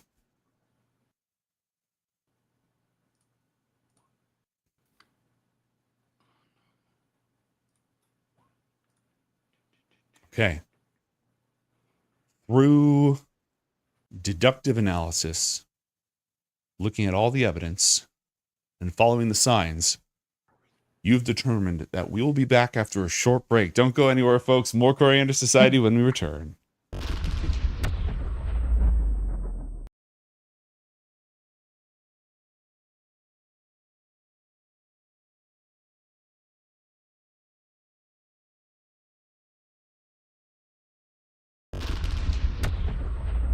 Use a inspiration. Yeah, let's just go ahead and knock that one off immediately. Oh, we're starting strong, boys and girls. Oh, no, you get the double ones. It's not me anymore. What am I, Alex? Do you have any more nonsense in your bag of tricks? Yeah, I do have 2 extra. I just lucky want to die. test. Yeah, it's a you problem. Okay, here's my lucky die. That one's better. It's a skill issue. What can I say? Skill issue. Here, what the fuck is that? Don't worry about that. Oh no, actually, I you can worry about that now. I mentioned it. That's the nigh invulnerable kraken that shipwrecked you on this island. What? Yeah, but he's fine now. He's just minding his own business, chilling, okay, going around in the ring. Okay. He's friendly, right?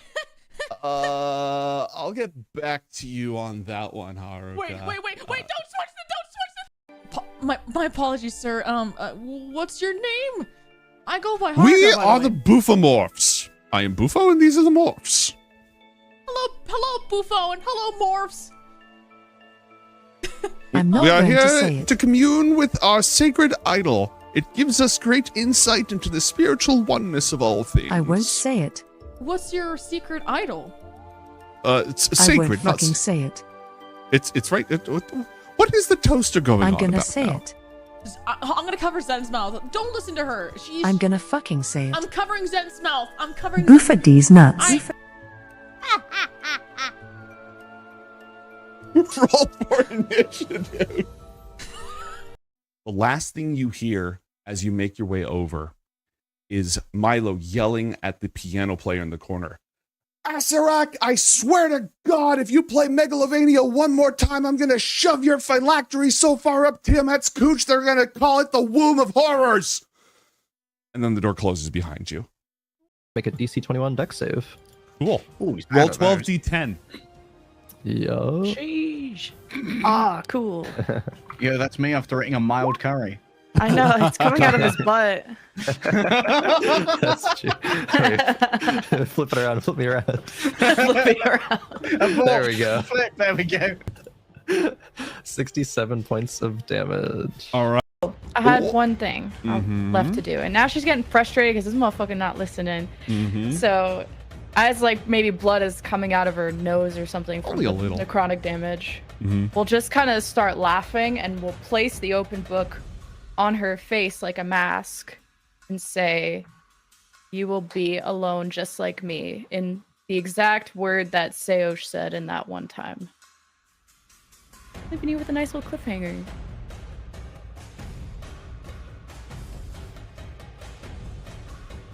Yeah, okay, bye. What's happening? Okay, so I had some idea that you were going to do something, but I never thought for a moment about using the book as a Vox mask. I have no idea what that does. I have not. I don't know either. Foggy. If I was hungry, Yeah.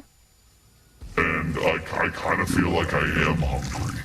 And I kind of feel like each of you would fit in my mouth, so I'm probably just gonna eat you. That just seems...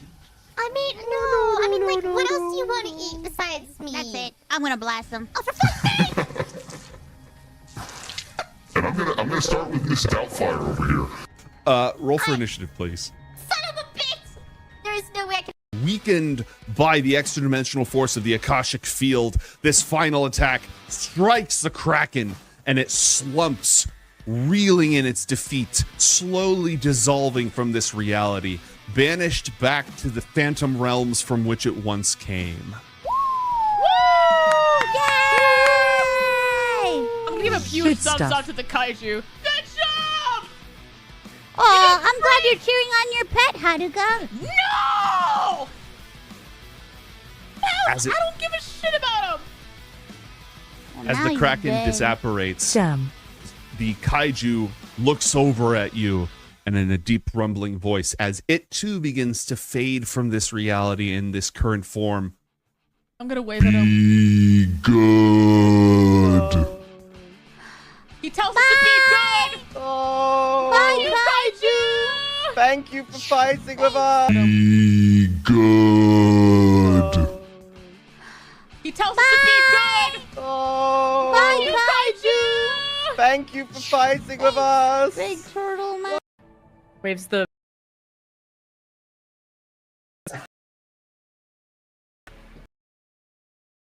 Yes, that one's ours. You can just go ahead and leave him there. Oh, okay.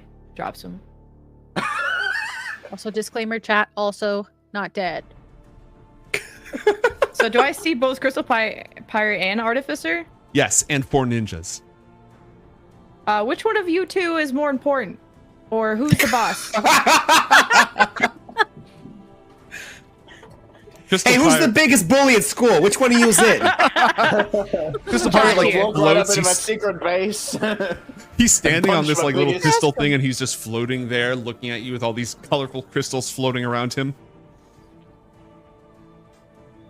I guess I'm the majority share owner, so that would be me. Alright, I attack whoever said that.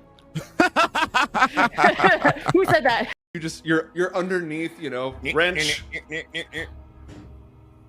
screwdriver, acetylene torch, and you manage to disconnect. Now you're gonna have to get it over all these traps and pits and stuff. But on the other hand, you have a flying barbarian. You have a flying. Yep, flying barbarian. Oh, that's exactly how we're going to implement the ballista, by the way. Yeah. Yeah. Here I thought you were gonna attach it to the ship, but no. No. I am the ship, baby. Oh yeah. Airstrike. Yeah, you trigger the hook. We're gonna roll into Avernus, and we're not gonna actually have any kind of like doom buggy. We're all gonna be riding on top of just Crozet floating around riding a ballista. How did you get a blip? No, it's just a flying dwarf. Fly me close up. I want to hit them with my sword. Who are we? The companions of the Crimson Chain. All right.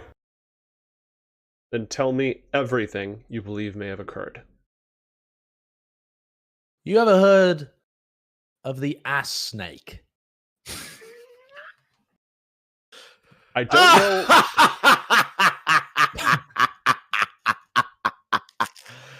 Oh, he said ass snake. I don't know what they preach where you come from, mortal, but that's not actually a problem. We don't really care.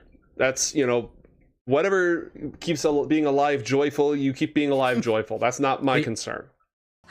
Grandpa, you're back! Oh, this guy. Oh, goodness. We did it. Thank you all so much for helping. We saved most of Bonnie Springs. That's all I ever wanted out of this. Do you mind if I keep you in a jar, Grandpa? Huh? Would that keep me from having to go back to the screaming, endless hellhole of torture? Yeah, you'd be my pet forever. It would be an honor. I proceed to go up to Grandpa and I scoop him up and I scoop his essence into my magical Hell little would have jar. been better, my friend. Whee! What the? Shh, don't tell him that. You may add 1 grandpa to your inventory. I now own a Grandpa. We have reached 100% kiss boy density after they attack each other. I want to cast my magical chancla. Who's getting it? Who's gonna get it? I'm There's gonna throw it these- like all a these boomerang. posse It's gonna folks. hit everybody. All right. As soon as one of them makes their saving throw, it stops boomeranging. The worm pulls a sandal from apparently nowhere, and it whispers with the ancient power of countless abuelas who are very unhappy. Carajo, coño, la gran puta mierda, coño. Yes. Go ahead and click on La Chancla. It's going to start at the top, and as soon as one of them makes their save, it'll stop. Oh my god, he's like so smart. And Tarsamore also saved. So yeah, the woman is the only one who suffered in this. We live in a The fucking woman's society. the dumb one. Oh, the dice. Dice That's is sexist. okay. How a chain is only as strong as its weakest link when it comes to rituals. Oh, now women are weak. I love this campaign.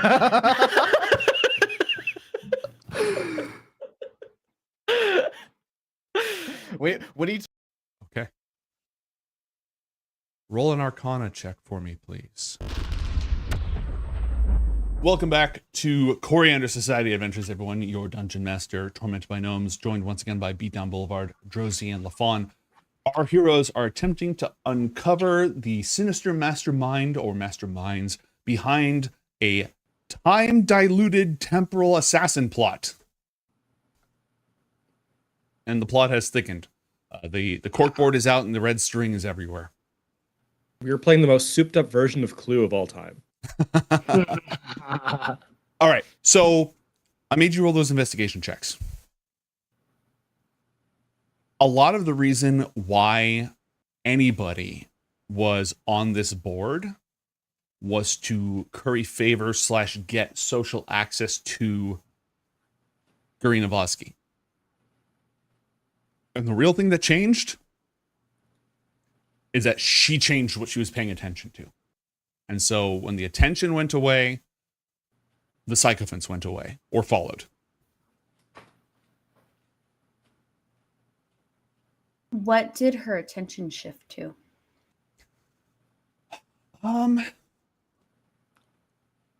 Opera.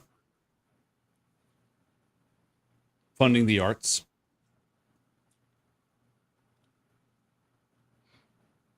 It kind of just like left the impression you get from talking to this lady, to Stanica, is that she was captivated by the opera. She let her foundation handle all the details of keeping it running, and went off to sponsor some of the performances of the great opera's telling of the Vosky history, cultural propaganda, basically.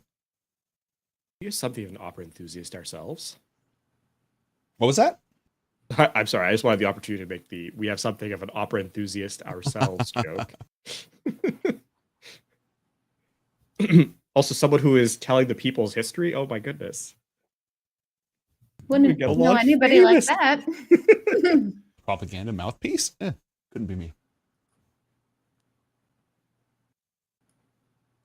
At some Now, point, I they got to know- take you to where they live, Gaston. Well, Philaries has to. Yasmin may not be able to. Anyways, go ahead. Our what's the word I'm looking for? Our disinherited former prince. Yes.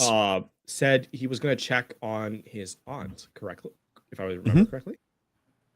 Has he had a chance to check up there? Yes.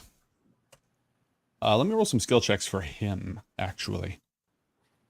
Just because if he's doing this on his own and he does not have your help, then it is his job to do so. Okay. Let's see. Insight plus 7. 22.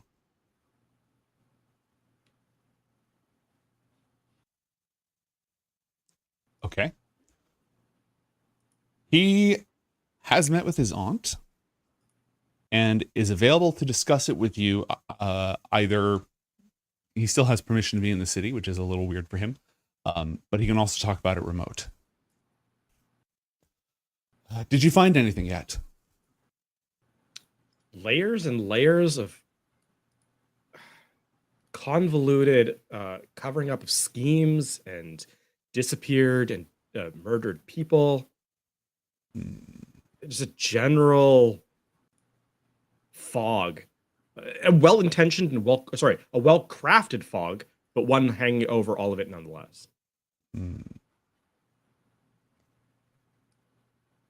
my part,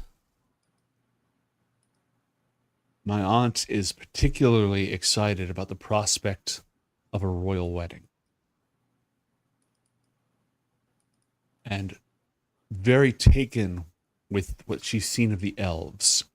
She's already started to incorporate aspects of their dress into her fashion, and she's trying to sprinkle a bit of elvish dialect.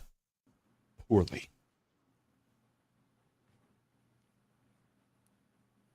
I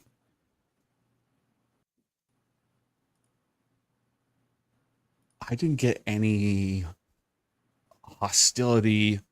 She could be a very good liar, or she could be not directly involved.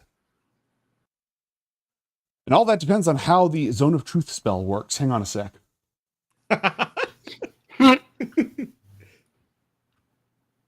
Okay, an affected creature is aware of the spell. He would not have cast it. Okay. How involved was she? Had a cousin or a son? Younger brother? Younger brother? Yes, her brother. How involved was he with this whole thing? Are you asking Athenius or are you asking me? I'm asking you. How did we get any sense that he was involved in any of these? His name is on a lot of the paperwork. He tends to be like involved in a lot of the logistics and administration of stuff. Given that he is further down the line, but he's also a talented esper, he doesn't really do a lot of, like, he doesn't go to the gala. He would appear at the galas if he had to. You know, he'd make a socially mandated appearance. But mostly was just like, yeah, it's like Garina comes up with something, he works on it. Garina comes up with something else. Okay, now he has to work on the thing that he was working on before, and he has to work on the new thing that she's working on. And I guess now I'm asking Athenius, would he be the type to take advantage of something that she set up for his own means? Another insight check. Oh. Unlucky. Oh, no. What would he be? Not an aunt, like a second cousin, because Garina and what's the brother's name again? Crap. I have to scroll up because my notes are in multiple different places. Casimir is cousins with Garina, right? Yes. And so it's like cousins. Mirakin. Yeah, Garina and Mirakin. So these are like his second cousins or one of those. Right. They were always at things, but Mirakin, again, was kind of busy and focused, either on the details or on whatever else. Not much for conversation, not much for socializing. Didn't really like interact much. He doesn't have much of an impression of his second cousin at all.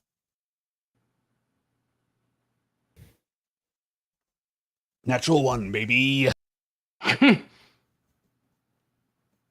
I'm sorry I haven't been more help.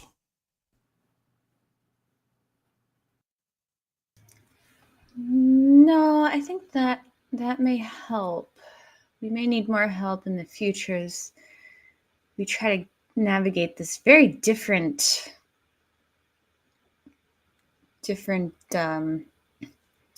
society. I've spent time both within and without, and hopefully have the perspective to shine some light.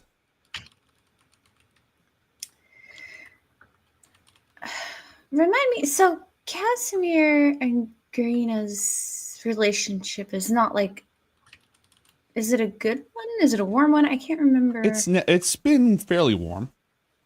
Okay. He wouldn't be the type to say false flag her? Yeah. Are you asking Athenius this? Yes. This is too convoluted for my father. If he was to take action, he would want there to be fewer variables. A simple scheme is often the best scheme.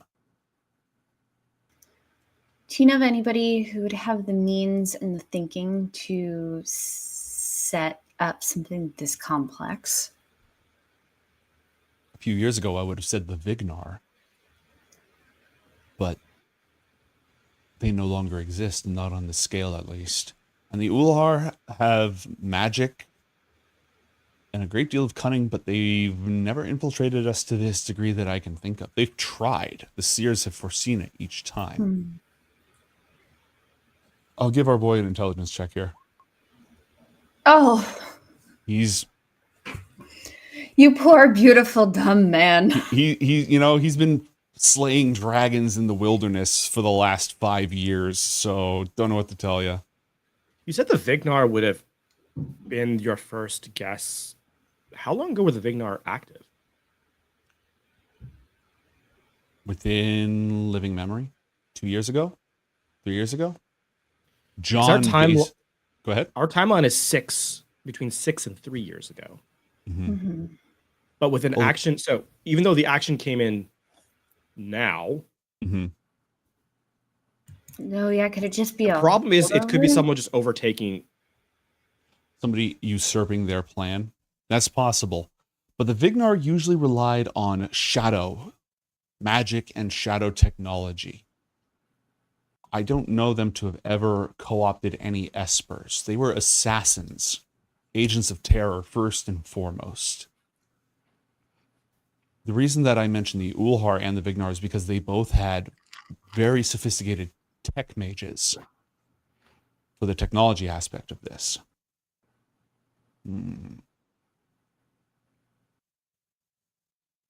Exarch would be able to balance this many variables. And Run it through the AI. no, I mean the Exarch would be able to juggle something this complicated and execute it without the left hand knowing what the right hand was doing. Oh, I hadn't even considered that. The other thing is there are some pretty shoddy mistakes being made. This does not absolutely rule out the Exarch. It makes it questionable. But what questionable choices. I have no specific reason to suspect Exarch. You asked who could pull off something like this on my list. What was that?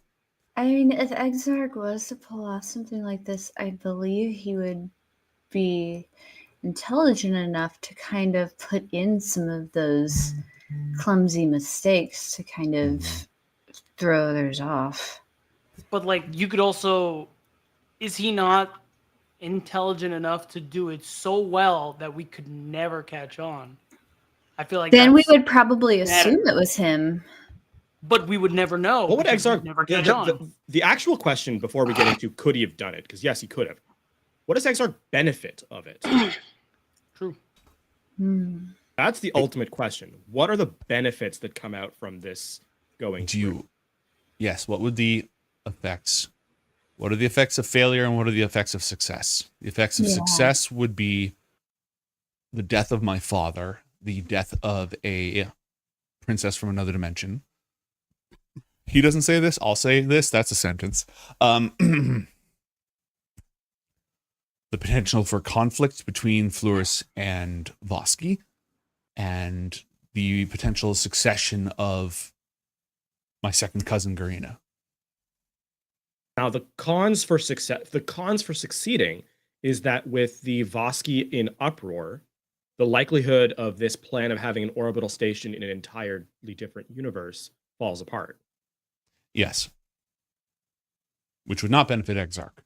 Would not benefit Exarch. And it strikes me, at least from the conversations we've had with Exarch, that the upsides to being in a different plane, different universe with different magical tools, especially with the insight into the divine that we were requested of, seems to be higher on the priority list than local politics.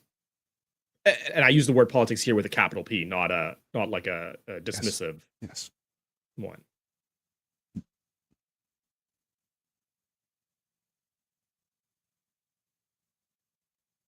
Now, what are the downsides? So those are the pros and cons for the Exarch for success. What does failure look like? Failure starts this investigation, directs attention towards Garina, shines light on all these different things. You've told me some of your investigation. Mostly that is very confusing. So what would discovering all these things, what would the trickle down domino effects of discovering these things be? And who would that benefit? Okay, let's assume Exarch first, because I think we have reason to believe failure is not for the Exarch specifically, failure is something that will be accounted for. Yes. So there would be positives and whether it succeeds or fails, there would be cascading effects. Success does not benefit Exarch. Does failure benefit the Exarch? Draws attention to Garina. Causes strife and infighting between the Voski. The outside weakens in this new task force, weakens a third of the I will keep that information away from Athenius, though. I will not highlight. This is for my team. Strengthen the arm of 2 of 3 on this task force. And set up a closer negotiation with between the Perianth people and Exarch. Does Metathin count as on your team, or just the player characters at this time? She would be on our team, I think. Okay. But then also the timeline doesn't work because that's very recent. Are we assuming that Exarch knew any of this was going to happen? This task force, this potential marriage that you suggested? No, that is a massive assumption. Yeah. That's what I'm saying. Like the timeline itself doesn't work for the setup. But I'm saying, assuming all of these things were in effect and Exarch knew about it, would this have been something that was instigated? Maybe the. So I don't think Exarch needed to know about the matchmaking specifically for this failure to benefit. I don't think even the task force specifically matters, particularly because at the end of the day, if the Exarch did this, failed intentionally to get this sort of infighting because of a failed assassination attempt, that alone could suit its ends, and this is just kind of cake, or icing, if you will. Yeah, because this setup is not exactly recent. I guess the biggest question would be who benefits the most from Casimir being dead and Garina potentially being the suspect?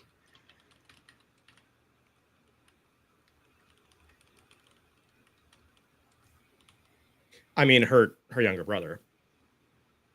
Yeah. Because she would the political stability after that would be pretty shoddy. Yeah.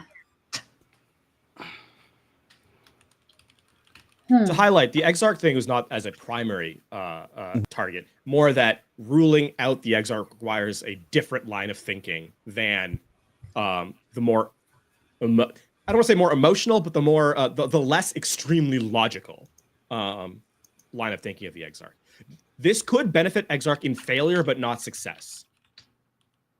But in failure, it would also cast, if that were to happen and we were to discover it, there would then be a loss of trust from us to Exarch. And we represent the biggest possibility of growth from any of the characters in play, from any of the factions in play. I think on that merit alone, Exarch can be ruled out.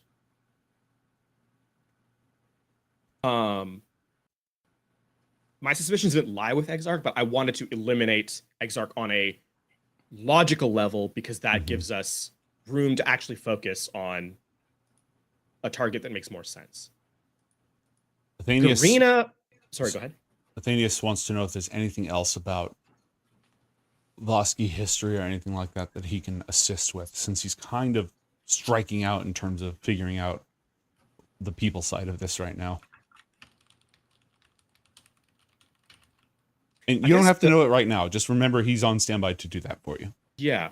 Well, two things we can kind of highlight from sort of the logic of the political capital of the Vosky. They prefer, from what I understand so far, they prefer more direct action. And uninstalling a what a euphemism for assassination. Uninstalling a leader is not outside their mode of operation. Yes. It's still extreme, but it is not like for the elves, that is like just not it's not really a logical line of thinking, right? Mm-hmm. But here it is within the realm of communication. Okay. Yes. Also, the Vosky line of succession is extremely important, especially because the genetics of being a strong Esper are part of that line. And there were 3 Vosky capitals, right? There are 3 principalities. The Vosky are one of them. The other 2 are separate principalities. Okay. And they're like really far from each other. Right. So what benefit does upsetting the seat of the Vosky principality do? I mean, it would benefit the other factions. It would benefit the younger brother. It would benefit Garina, too. Yeah. Because assuming that the logic that we have of her is accurate, that she's not necessarily interested in, from the optics of everything we've seen so far, that she's not interested in running the day-to-day, being a figurehead of the entire principality, but letting the actual activity of it being ran by someone else, it's all the optics of power with none of the real responsibility of it. That's true. I am not accusing your aunt, cousin, person of treason. I understand.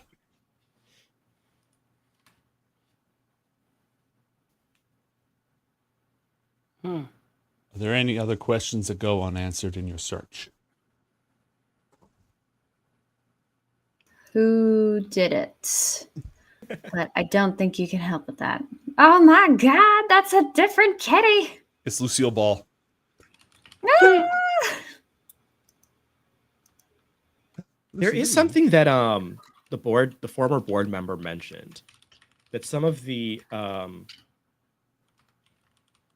violent crime associated charges would have been downgraded to misdemeanors / non-violent offenses. What is the likelihood? What is the installation of like your judicial system, and what is the likelihood of that being interfered with? The judicial system is pretty closely controlled, but there's not a lot of separation of powers. It's pretty closely controlled by the ruling family, or at least they may not like be the judges, but they can kind of control who is a judge, etc. It's heavily influenced by psionic abilities to determine truth and such, seers, mind reading, the like. In order to corrupt that, it's not out of the question. Somebody would need to have influence, whether it be blackmail, money, etc. Because what the seers pronounce, it's not like they announce it to the entire civilization. That information is restricted. So all they have to do is interfere with that. Like the seers say X, they have a way to change what X is to Y before it gets to the next part of it. Or they give down an order like, hey, we're going to get this verdict, and you'll get this carrot, or we're going to get this verdict and you're going to get this or you're going to get this stick. So People in the halls of power could manipulate that. Out of curiosity, what is the possibility that a seer themselves is corrupt and basically manufacturing this? The seers are connected to each other's minds. And from my understanding, if one of them was disconnected and operating on their own, that would be immediately detectable. If they were all acting in unison in corruption, then my people would be in grave, grave danger. Does the prince not have a connection to the seers directly either? Mm-mm. I mean, well, not in the same way that they have to each other. Athanius. Oh, Casimir. Yeah. Casimir has direct access to them as the prince. He is allowed to issue orders on what is and is not asked of the seers. They don't usually offer up information. You have to sort of ask them because their minds are constantly in the fractal.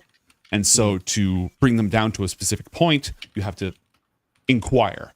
And the prince gets to decide who can do that and who can't for what, etc. Because they're mostly there to protect his ass and the people. Because the question is, how high up does it go? And if it goes all the way up to the prince, then there's realistically, this is a line of questioning that puts us in a lot of danger. However, if they are not assailable, meaning that if the prince himself has access to them and therefore their connection is unbroken, then we don't need to kind of investigate that high. Yes, but the prince would not necessarily be the one asking all the questions about every single crime that goes on in the city.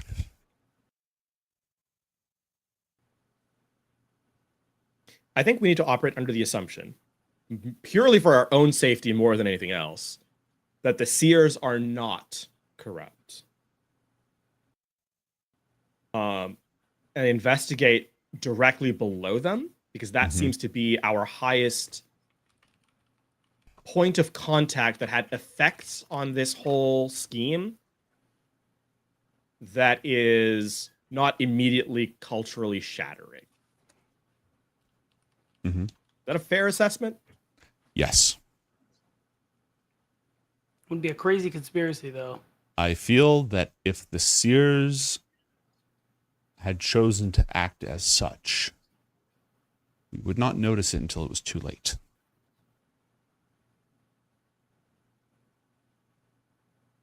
Though I feel similarly of Exarch. I think that's fair.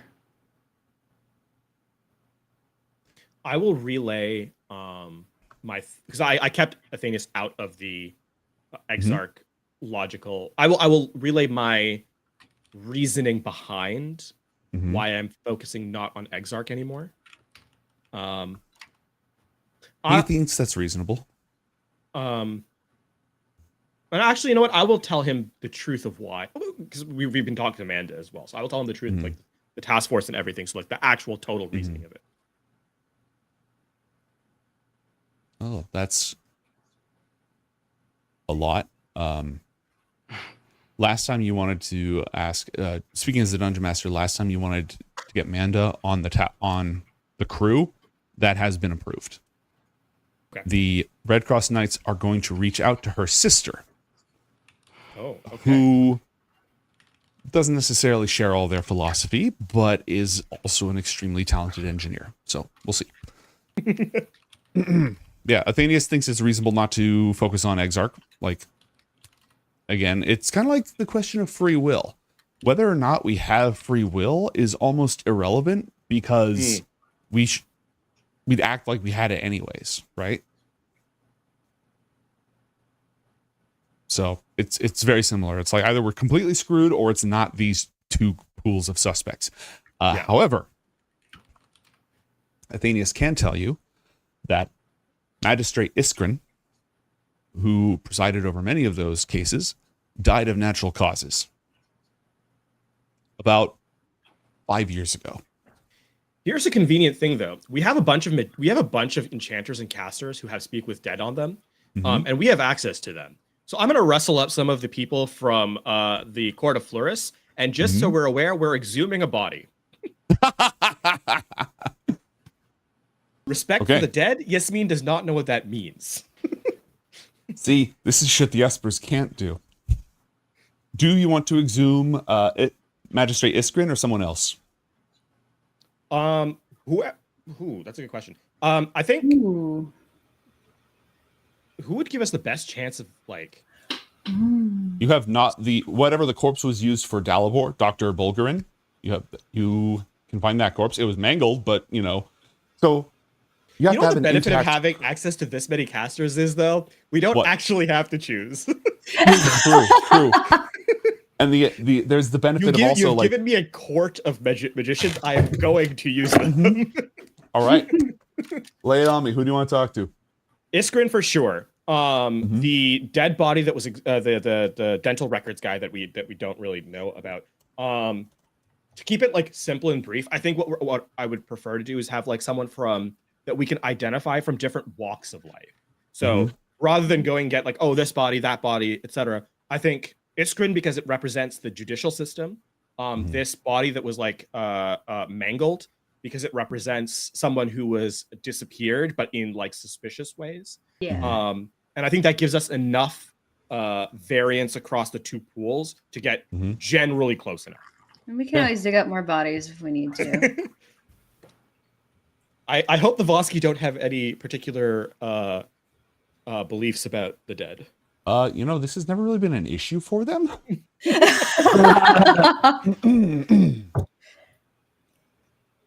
All right.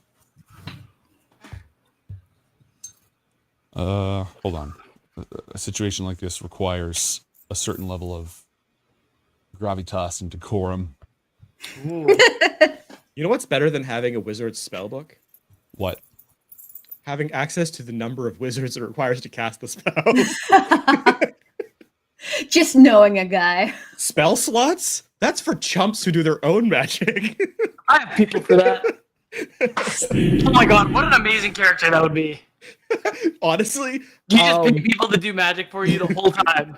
There's a class like that in Anime 5e. I don't remember what he's called, but basically his whole thing is I know a guy, and having a pocket dimension to store all your loot in. It's like the it's not the dealer, but it's some like merchant, hyped up merchant class. It's great.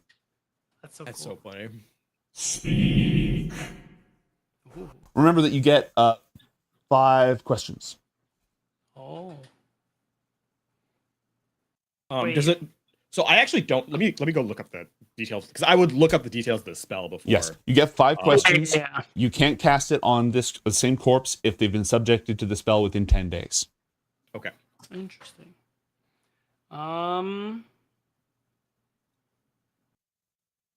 So it does not have to offer. Okay. Yeah, not asking the corpse. Who is this again? Magistrate Iskrin, who presided over a lot of the cases that were downgraded and then died 5 years ago. Gotcha. Okay. Of natural causes, according to... natural causes. Ah, yes. He might as well say in the report, nothing to see here, nothing suspicious at all. Okay, so before we cast the spell, let's decide what questions we are going to ask, so that did we all see the D&D movie? No. Yes, I did. The D&D movie's really good, Beatdown. It's actually super good. There's a scene where they do Speak with Dead. And they just screw it up. It's great. Nice. It really, it's the best review of it is, it's like watching people play D&D, but like from the character's perspective. Yeah, that's what it's like. Oh, that's good. Down to the DM NPC showing up. Oh, so good. So funny. Okay, so I think we can fairly assume that he did it. So I don't think we have to ask him, did he do it? It feels like a bit of a wasted question.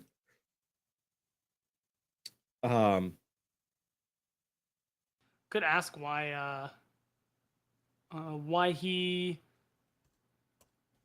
started reducing sentences on violent criminals. Or who told him to do it specifically? I think why is also so. I the train of thought makes sense. I think the why should probably end up being something closer to the tail end of your statement, which was where did the orders come from? Yeah. Right? What was the impetus? Because, and then the why can be, you know, if that's if there was some sort of oh, what's the word I'm looking for? My vocabulary has disappeared as well. Also, we could have a throwaway question: did you die of Sorry. natural causes, or was Did it? you die of natural causes? No, we'll do that at the end if we have all our answers. Yeah, no, that one was absolutely more of a joke question. Oh, okay. I mean, if there's time, it'd be funny, but Yeah, it would be. So our first question will be, who told you to do this, or where did the orders to do this come from? How long of maybe how long he worked for them? How long he was influenced by them?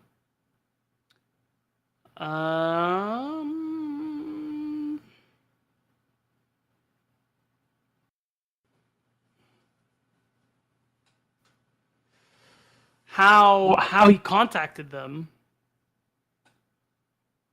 or how he communicated with them, I should say. okay. So that's 3. Yeah. What else do we need to know? Whether or not he knew he was to die doesn't really matter. Maybe names. I think we should only lock down 3 or 4 questions. And 2, And then yeah, based 2 on variables. and then based on what we're told. Oh, we'll so we have craft extra to pursue. Yeah, because I feel like even if we craft 5 questions, once we Yeah, get some information might come up that will. Yeah, and we're gonna be like, oh shoot, we need to know about that. Yeah. So are we cool with those first 3 then? Yeah, for sure. Where did those orders come from? How long have you worked for them? And how did you communicate with them? Okay, cool. All right. Speak. When you were alive, you downgraded the crimes of violent criminals at the behest of another. Where did those orders come from? Casimir.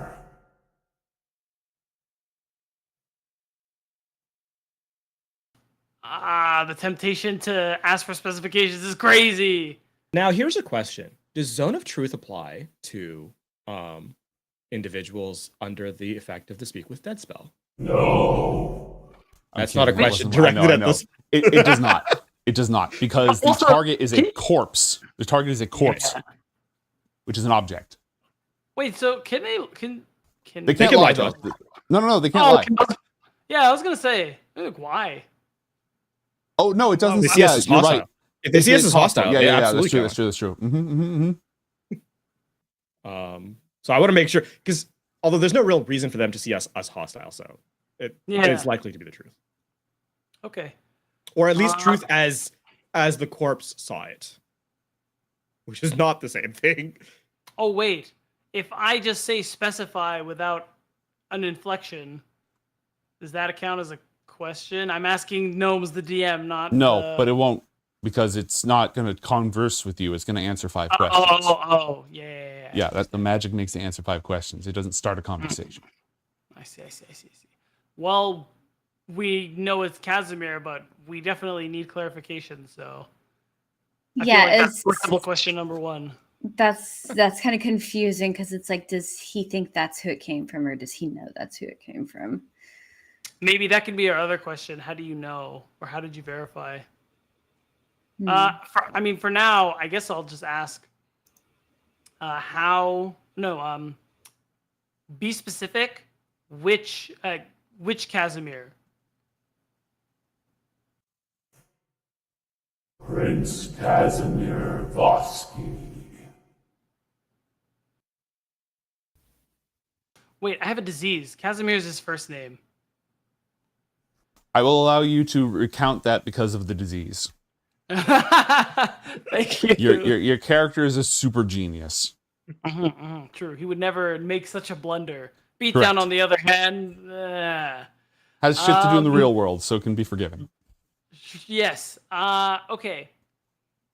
So we know Casimir gave him. All right. What purpose were the downgrades for? Yeah. Why?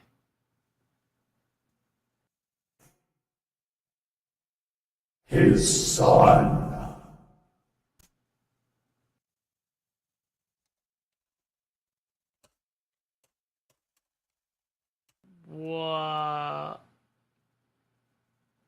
But my original question was about multiple instances of this.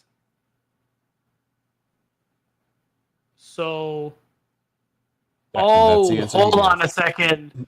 Oh, so son. So it sounds like maybe something happened with. Okay. I feel like this is clarification we could get from Casimir, even though it might be awkward. Or even his son. Athenius. Athenius, Casimir's yeah. a little busy, but Yeah. Then I feel like we should ask if anybody else influenced them to make these kinds of rulings. No, I think it's better to clarify. So then he only did one ruling, or is it No, several? it sounds like several because my initial question was, you did this multiple times, why? So it sounds like this one event influenced a slew of lesser convictions. So with that in mind, I think we should ask for clarification on how the son's story affected these actions. Yeah. figure out how you want to phrase that. If that's what you're going to go with. This is our third question, right? Correct. Okay. What? So basically, was an example of case law that a situation like that allowed for others to similar offenses to be downgraded? Yes. Good wording. Yeah.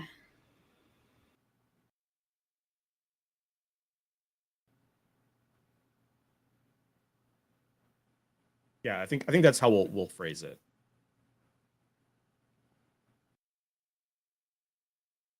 Oh, sorry. Go again?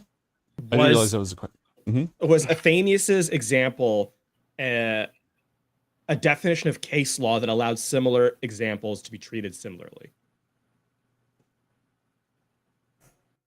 No. So it is much more specific than that. Okay. It's either much more. It's less about Or- case or- law and more about some kind of impact this singular case had on the individual adjudicator. I guess the question would be like, what does Athenius's case have to do with the others? Is that what you'd like to ask? Maybe. I feel like I think swing for it. It's tough because it seems like at this point, this person doesn't seem involved or knowingly connected with the people setting up these time assassins. What a crazy sentence. It doesn't seem like there's a connection there if there seems to be an actually like noble reason for these lesser convictions and not some greater conspiracy. And maybe this organization, whoever they are, just took advantage of this opening. Or it was a different judge. But if that's the case, what else can we ask? So never mind. I like I like that. It wasn't a different judge. I'll give you that one for free. Go ahead. Oh, thank you.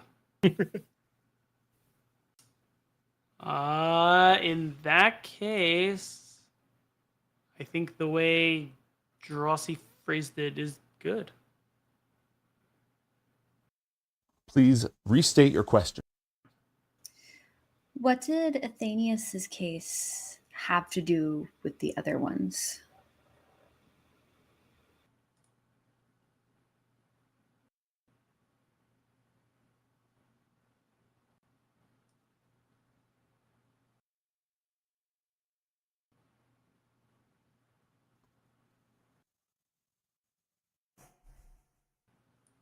If they were murderers, then his son is a murderer.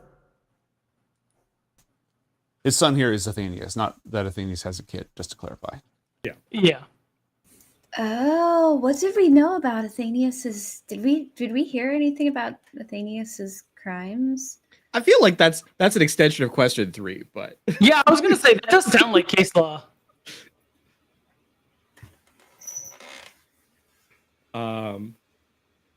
Okay. I mean, that's our 5 questions. No, I have 4 questions listed. One more. 4? We have one more. Oh, we still have one more.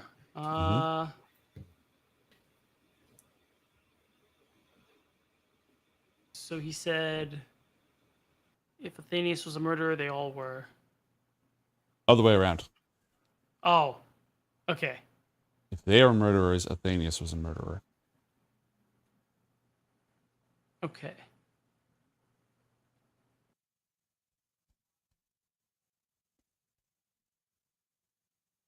I guess we could ask if he. I don't know if this would help us. This is more curiosity's sake. If he actually believed those rulings. What if he was mind melded too? Or conditioned? Damn. Wait, would they know that as a corpse? Can we just ask? The corpse would know, like, if he was mind melded to not know that, then his corpse would not know that.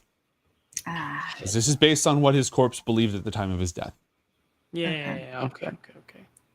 Like, you're not talking to the soul, you're like talking to an echo that they left behind when they died. Okay.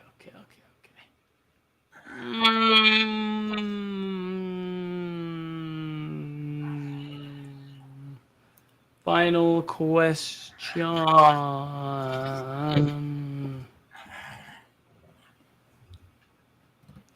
What do we need? Oh man.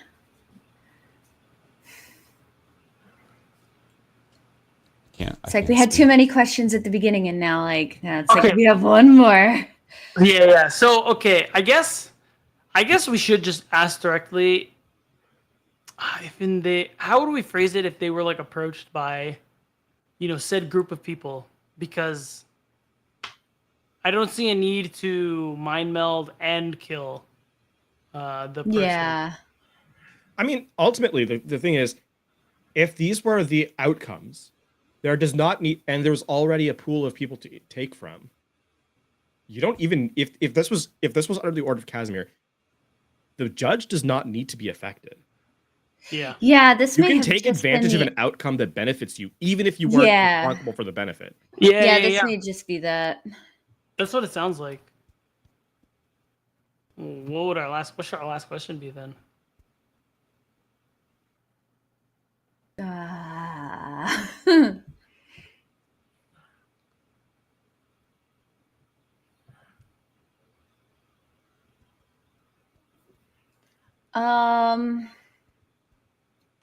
What about who else has given you orders? When it comes to ruling besides Casimir.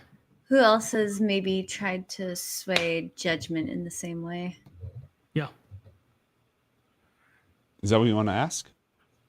Yeah. Yeah, sounds like our only way forward. If there's any. No one. Well, if that's the case, I don't think we were going to get anything relevant out of them. You baited yourselves so hard, and that is all I'm going to say. Oh. I will turn to the person who casted the spell. You may not use any of this information. in any form of political grandstanding or social climbing. I don't really You are sworn to understand any secrecy. of this information, to be honest. You are It's all quite sworn to genuine. secrecy. Very well. Please keep not understanding it. Proud of you.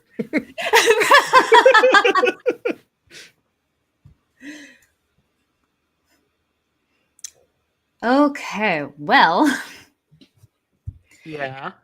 at least we seem to know that they may be separate events. Or at least that's what I kind of suspect. Unless Casimir is behind all of it. Yeah, I mean, one way to free yourself from suspicion is to put yourself on the hit list. Yeah. But how would he benefit from it, though? Not from putting himself on the hit list, but I mean, presumably this is the first of many assassination attempts. So if other people begin to either fall under threat or die to similar circumstances, then I would think that makes Casimir very suspicious. Is Medwith in here? She can be. Okay. I'm gonna turn to her real quickly. You have the most experience with us, of us, in learning Nice wording. the relations between Voski and the elves at this point. I Yes. consider you the foremost expert.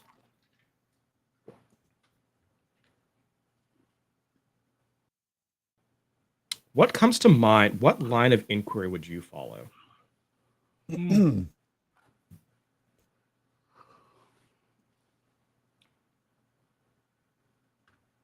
Whose position in society is threatened by this new relationship?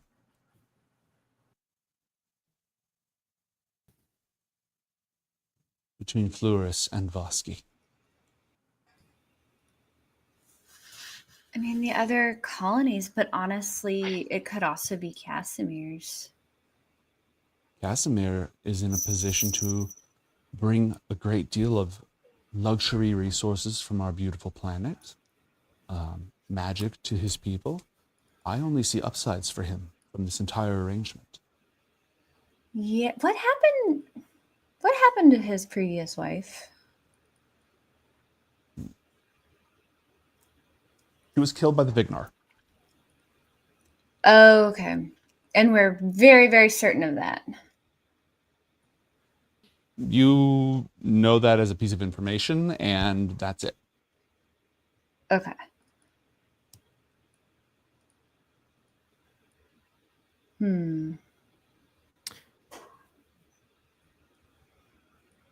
I'm going to dial Athenius privately. Mm-hmm.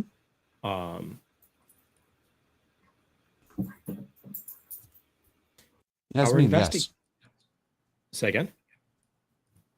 How can I help? Our investigation into the spirit of the judge raised more questions than answers. I'm calling you privately in the interest of wanting information without affecting status and standing. I've thrown aside most of that. Consider this a conversation between two people purely for information. The answer we received from the judge's spirit was simply that the order for downgrading these violent crimes to less severe ones came exclusively from Casimir. My father. The impetus of you. Ah. I see.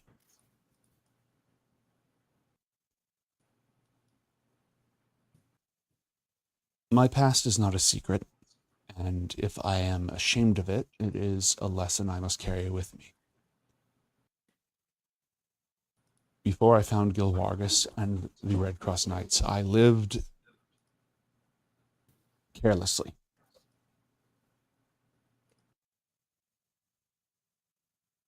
I allowed myself to indulge of all the luxuries that a young princeling could in a place such as this.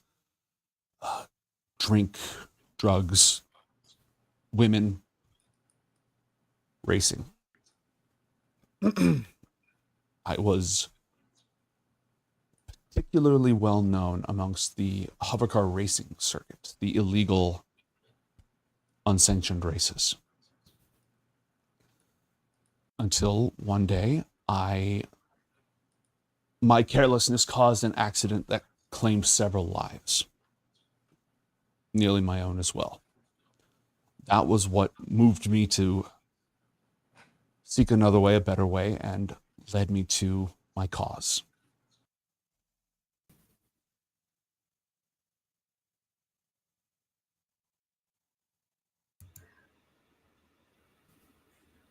You'll find no judgment in me. This is simply information that we need to seek to clarify to find the source. I'm not. I will relay afraid of the who I answers was. the questions and answers that I got from Mhm. that we gave and got and received from the corpse to Athenius. Mm-hmm. I never My learned first any of instinct- this. I left fairly quickly afterwards. Yes. My first instinct is that someone is taking advantage of this ruling. The people afterwards and using them for their own gain. Hmm. You would have better insight into your system than nearly anyone else I could speak to. Is that a fair assessment?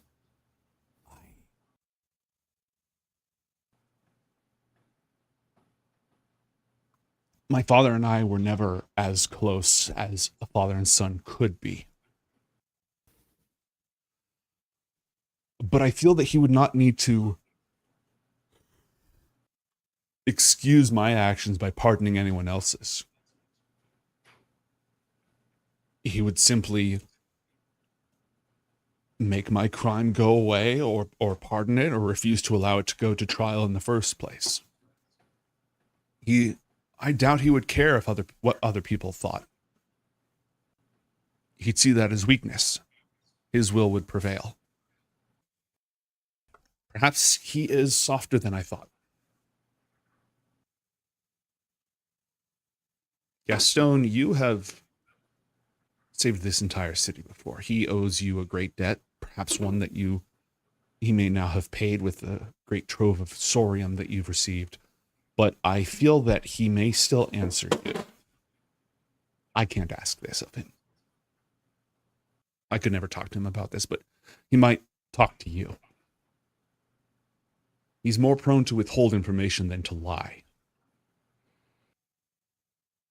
This feels more personal than I've ever been with him, but I can try. Which is why it doesn't ring true to me. Huh. Remember that this corpse is not the arbiter of truth. It is simply what the individual believed. Yes. And I have told you what I believe. More data for your quest. We have one more person to ask questions about. Out of curiosity, this is for Athenius.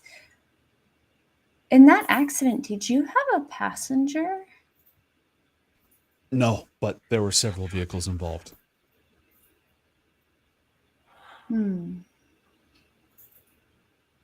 How long ago was that? 6 years. What day was this? 6 years ago. Oh. Gaston, the date that he describes of the accident corresponds exactly with the accident that supposedly killed Dr. Bulgarin. As a professional racer, and I trust your skills in this, do you I was believe never you a lost professional. control? Do you were good enough to keep yourself safe for a long period of time?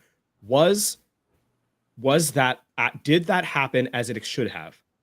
I have thought about this for a long, long time. And I firmly believe that it was my recklessness that caused it.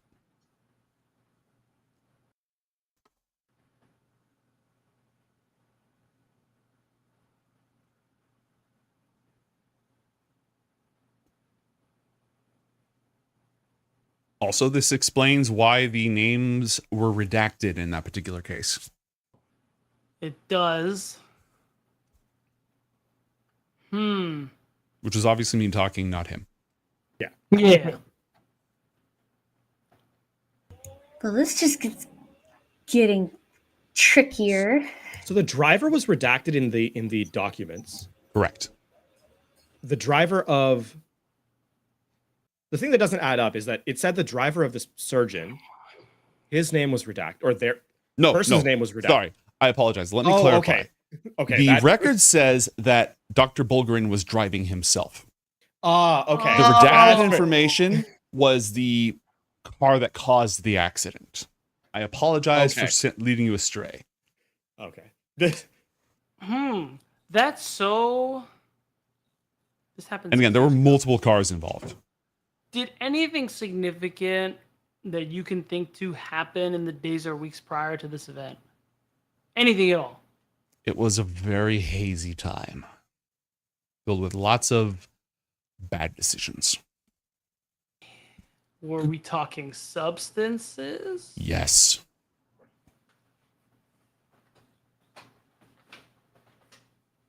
Indulge me a bit.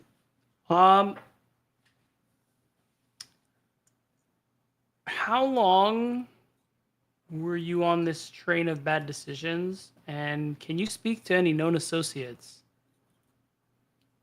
during this time? I have not spoken to anyone from that part of my life for a long time. It lasted from when I was 15 years old to when the accident happened and I was 20. Okay. Even if you haven't spoken to them, can you give us names? Yes. Okay. And he will give you a list of names, which you can look into. I can pull up names as needed, etc., depending on whatever your next move is. Yeah. My next move right now is to excuse myself momentarily. Actually, yeah. What is... Who do I ask in this situation? I'm going to pull Yasmin aside. No. Just like, excuse us a moment.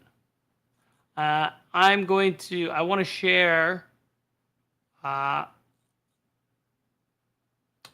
guess my overall concerns and suspicions. Maybe it's nothing, but the fact that he seems to be the crux of this very suspicious incident. He was leading a life of drugs and debauchery, meaning he very likely associated with some questionable people. It makes me wonder if he, in a way, is the person we should be looking at. Maybe it's even worth mentioning if we can find, if they are one of the espers we can trust, they should check his mind.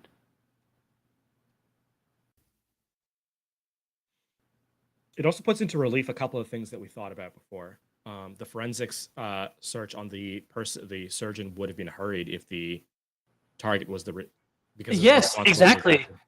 The haste to cover it up could explain the sloppiness. The only you know what's really frustrating is that having this be the fulcrum for the sloppiness is excellent cover-up work. Yeah. God, it's so convenient. I know. But sometimes the simple truths are truths. Sometimes the simple truths are true. Yeah. And sometimes you cross multiple planes and universes, and therefore everything becomes complex, and the simple thing is not real. Yeah, I mean, that's like 99% of the time with us. But, maybe this time. Maybe we got lucky. Wouldn't that be cool? For once?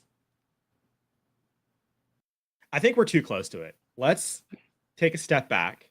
We have firmly embedded ourselves in the weeds. Yeah, I think that's fair. Let's take a step back.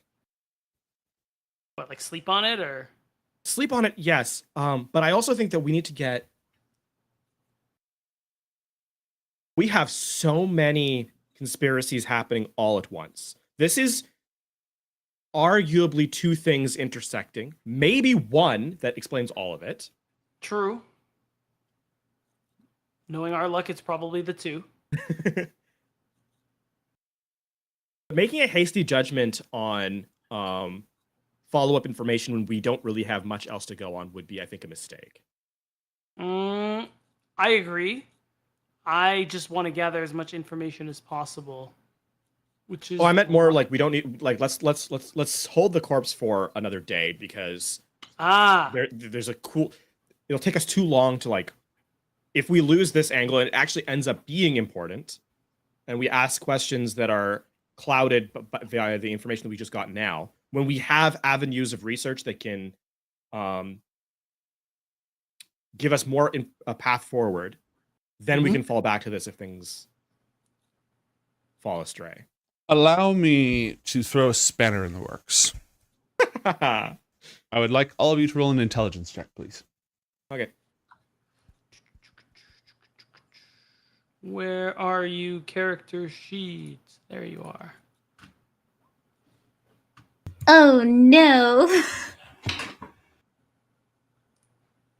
Is this related to science or technology in any way, Joe? Damn. This is the GM giving us the players a break and having the character. I actually shouldn't even have had you roll, but I was gonna have you roll anyways. Did I click the right thing? No, I clicked save. That's not right.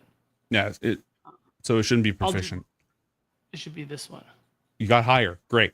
Okay, cool. Through a little bit of cross-referencing, you are able to determine that the actual name of one of Athenius's former rough and rowdy ne'er-do-wells he hung out with is That was actually the word I wanted to say earlier. Zdenko Vosky. Huh? A name with which you are not yet familiar, Zdenko Vosky. Rough and tumble with the last name Vosky. Oh boy. Right? Is there like some exiled member of the Vosky family? A brief survey reveals that this is Athenius's cousin. Well, first cousin twice removed or something like that. Yeah. He is the son of Mirakin Vosky. Or he was.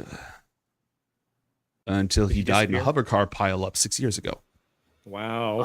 Oh. Okay, you know what? Conspiracy's back in the menu, everyone. Let's go. Yeah.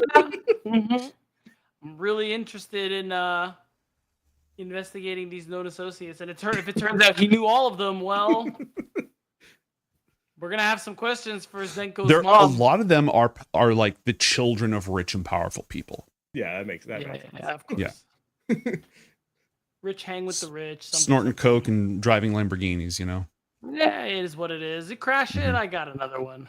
Exactly. Mm-hmm. Do we trust the? I mean, man, who can we trust that is capable of like understanding if somebody's mind has been tampered with? Can Medwithin do that? Is that a thing? She's pretty good at that. Go ahead. Can I make a history check Mm-hmm. on? So paladins have to take an oath as Correct. part of their paladinhood. Yeah. Mm-hmm. That means that they have to, that means they have to be honest in that, right? They have to renounce whatever. Depends on the oath. Depends entirely on the oath. Yeah. The lead up question is the oath that Athenius swore in line with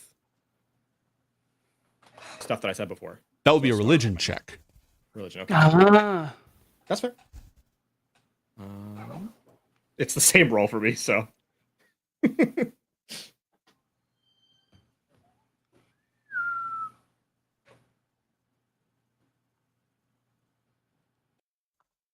Okay. His oath was to defend the weak, protect the innocent, heal those who have been harmed, avenge those who have been slain, and stand against the tyranny of dragons. Mm.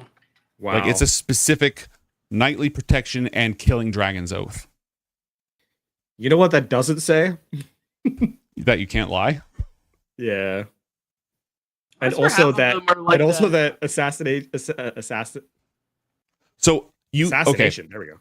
I will give you a little more context here. Assassinations would be against his tenets, even if it's not in the actual oath. Lying would also be against his tenets. Okay. Oh, interesting. Like this is a very classic knight in shining armor type.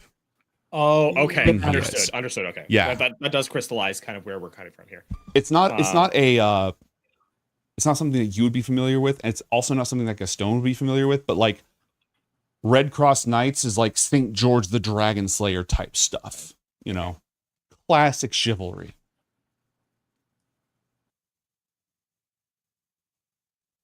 So, player joking aside, so as to not muddy the waters, I think I will give some of this information. I will share this information shared wholeheartedly with the group. I'm not trying to. I think we should be focusing our efforts on the more we dial in. Right, there are more coincidences that show up that have two names highlighted, and that is the brother and sister. Right, their names keep coming up repeatedly. Garina more than others, but hers is often surface level. Right, they are circumspect and, generally speaking, don't seem to be the driving force. If we're looking at a purely cost-benefit, cons-pros situation, the person who benefits the most is the younger brother. Is Mirakin. Mirakin. I just read the name. It's literally, if I looked at my notes, it's right here. Mirakin. Oh man. I think if we're making assumptions based on the information that we have, which is not to say we need to make final decisions based on what we've discovered, but I think finding the avenue of Mirakin as being the linchpin of it all makes the most sense. Powerful Esper in a position where activation of government power is reasonable to approach, has a avenue to affect change across the entirety of the areas that we have sort of localized, and could have taken advantage of any number of things that happened as a result of this accident that kind of went about 6 years ago. And may have had that access to that information where other people might not have to. This is not to say we need to blame him specifically, but I think that in terms of focusing our effort into research, we can disprove this hypothesis more easily than we can try and prove a bunch of shotgun approaches. Agreed.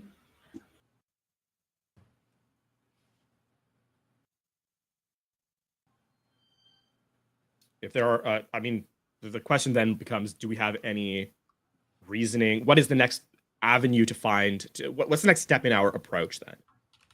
With that kind of thought process in mind.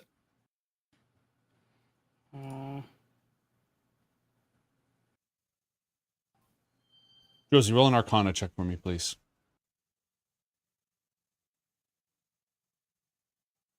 23. Oh, hey. You've been hanging around the magicians too long.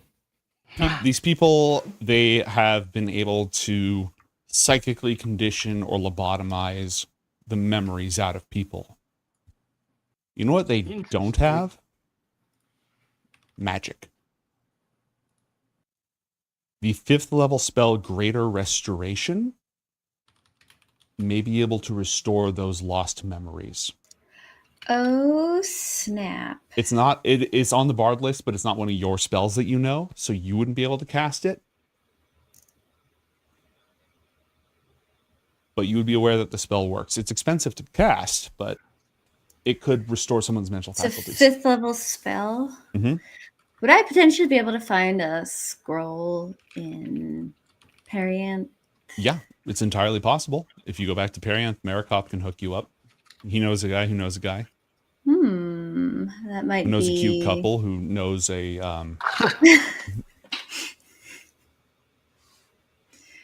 You also have access to a person who you could cast it on.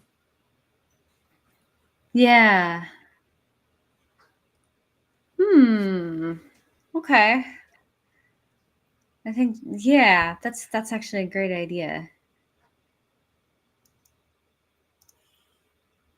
Let's do that. Okay. Sorry, what So- is? Greater restoration.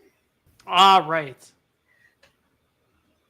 Oh, and I still have all my gold because it didn't explode in the bag of holding. I forgot about that. They got rid of the bomb by throwing it in a bag of holding, Gaston. Yeah. So I lost my bag of holding, but my gold wasn't in there. That's kind of sick on the fly thinking, though. I respect that. We did try to defuse it, but it didn't work. You weren't there. Yeah, one can only assume it started ticking down faster. Actually, neither of us were there. Now that I think about it, Yeah, it was just me. I was on a video call. I zoomed Yasmin. They were playing Keep Talking and Nobody Explodes. But yeah, And they all did unable forward before they to- exploded. Unable to deactivate the bomb, I just threw it in my bag of holding, so that we didn't die. I really hope somewhere in the astral sea, a Keith Yankee caught it. Just like a good Yankee void ship just sailing through the... Boom! Completely out of nowhere. Of all the places in the plane. They had to drop a bomb into mine. I am going to call it here because it sounds like we're heading to Perianth. It sounds like you have a good angle of investigation. I have written down notes so I don't forget this absolute ball of mad thread. And we will see all of you next time on Coriander Society Adventures. Yay!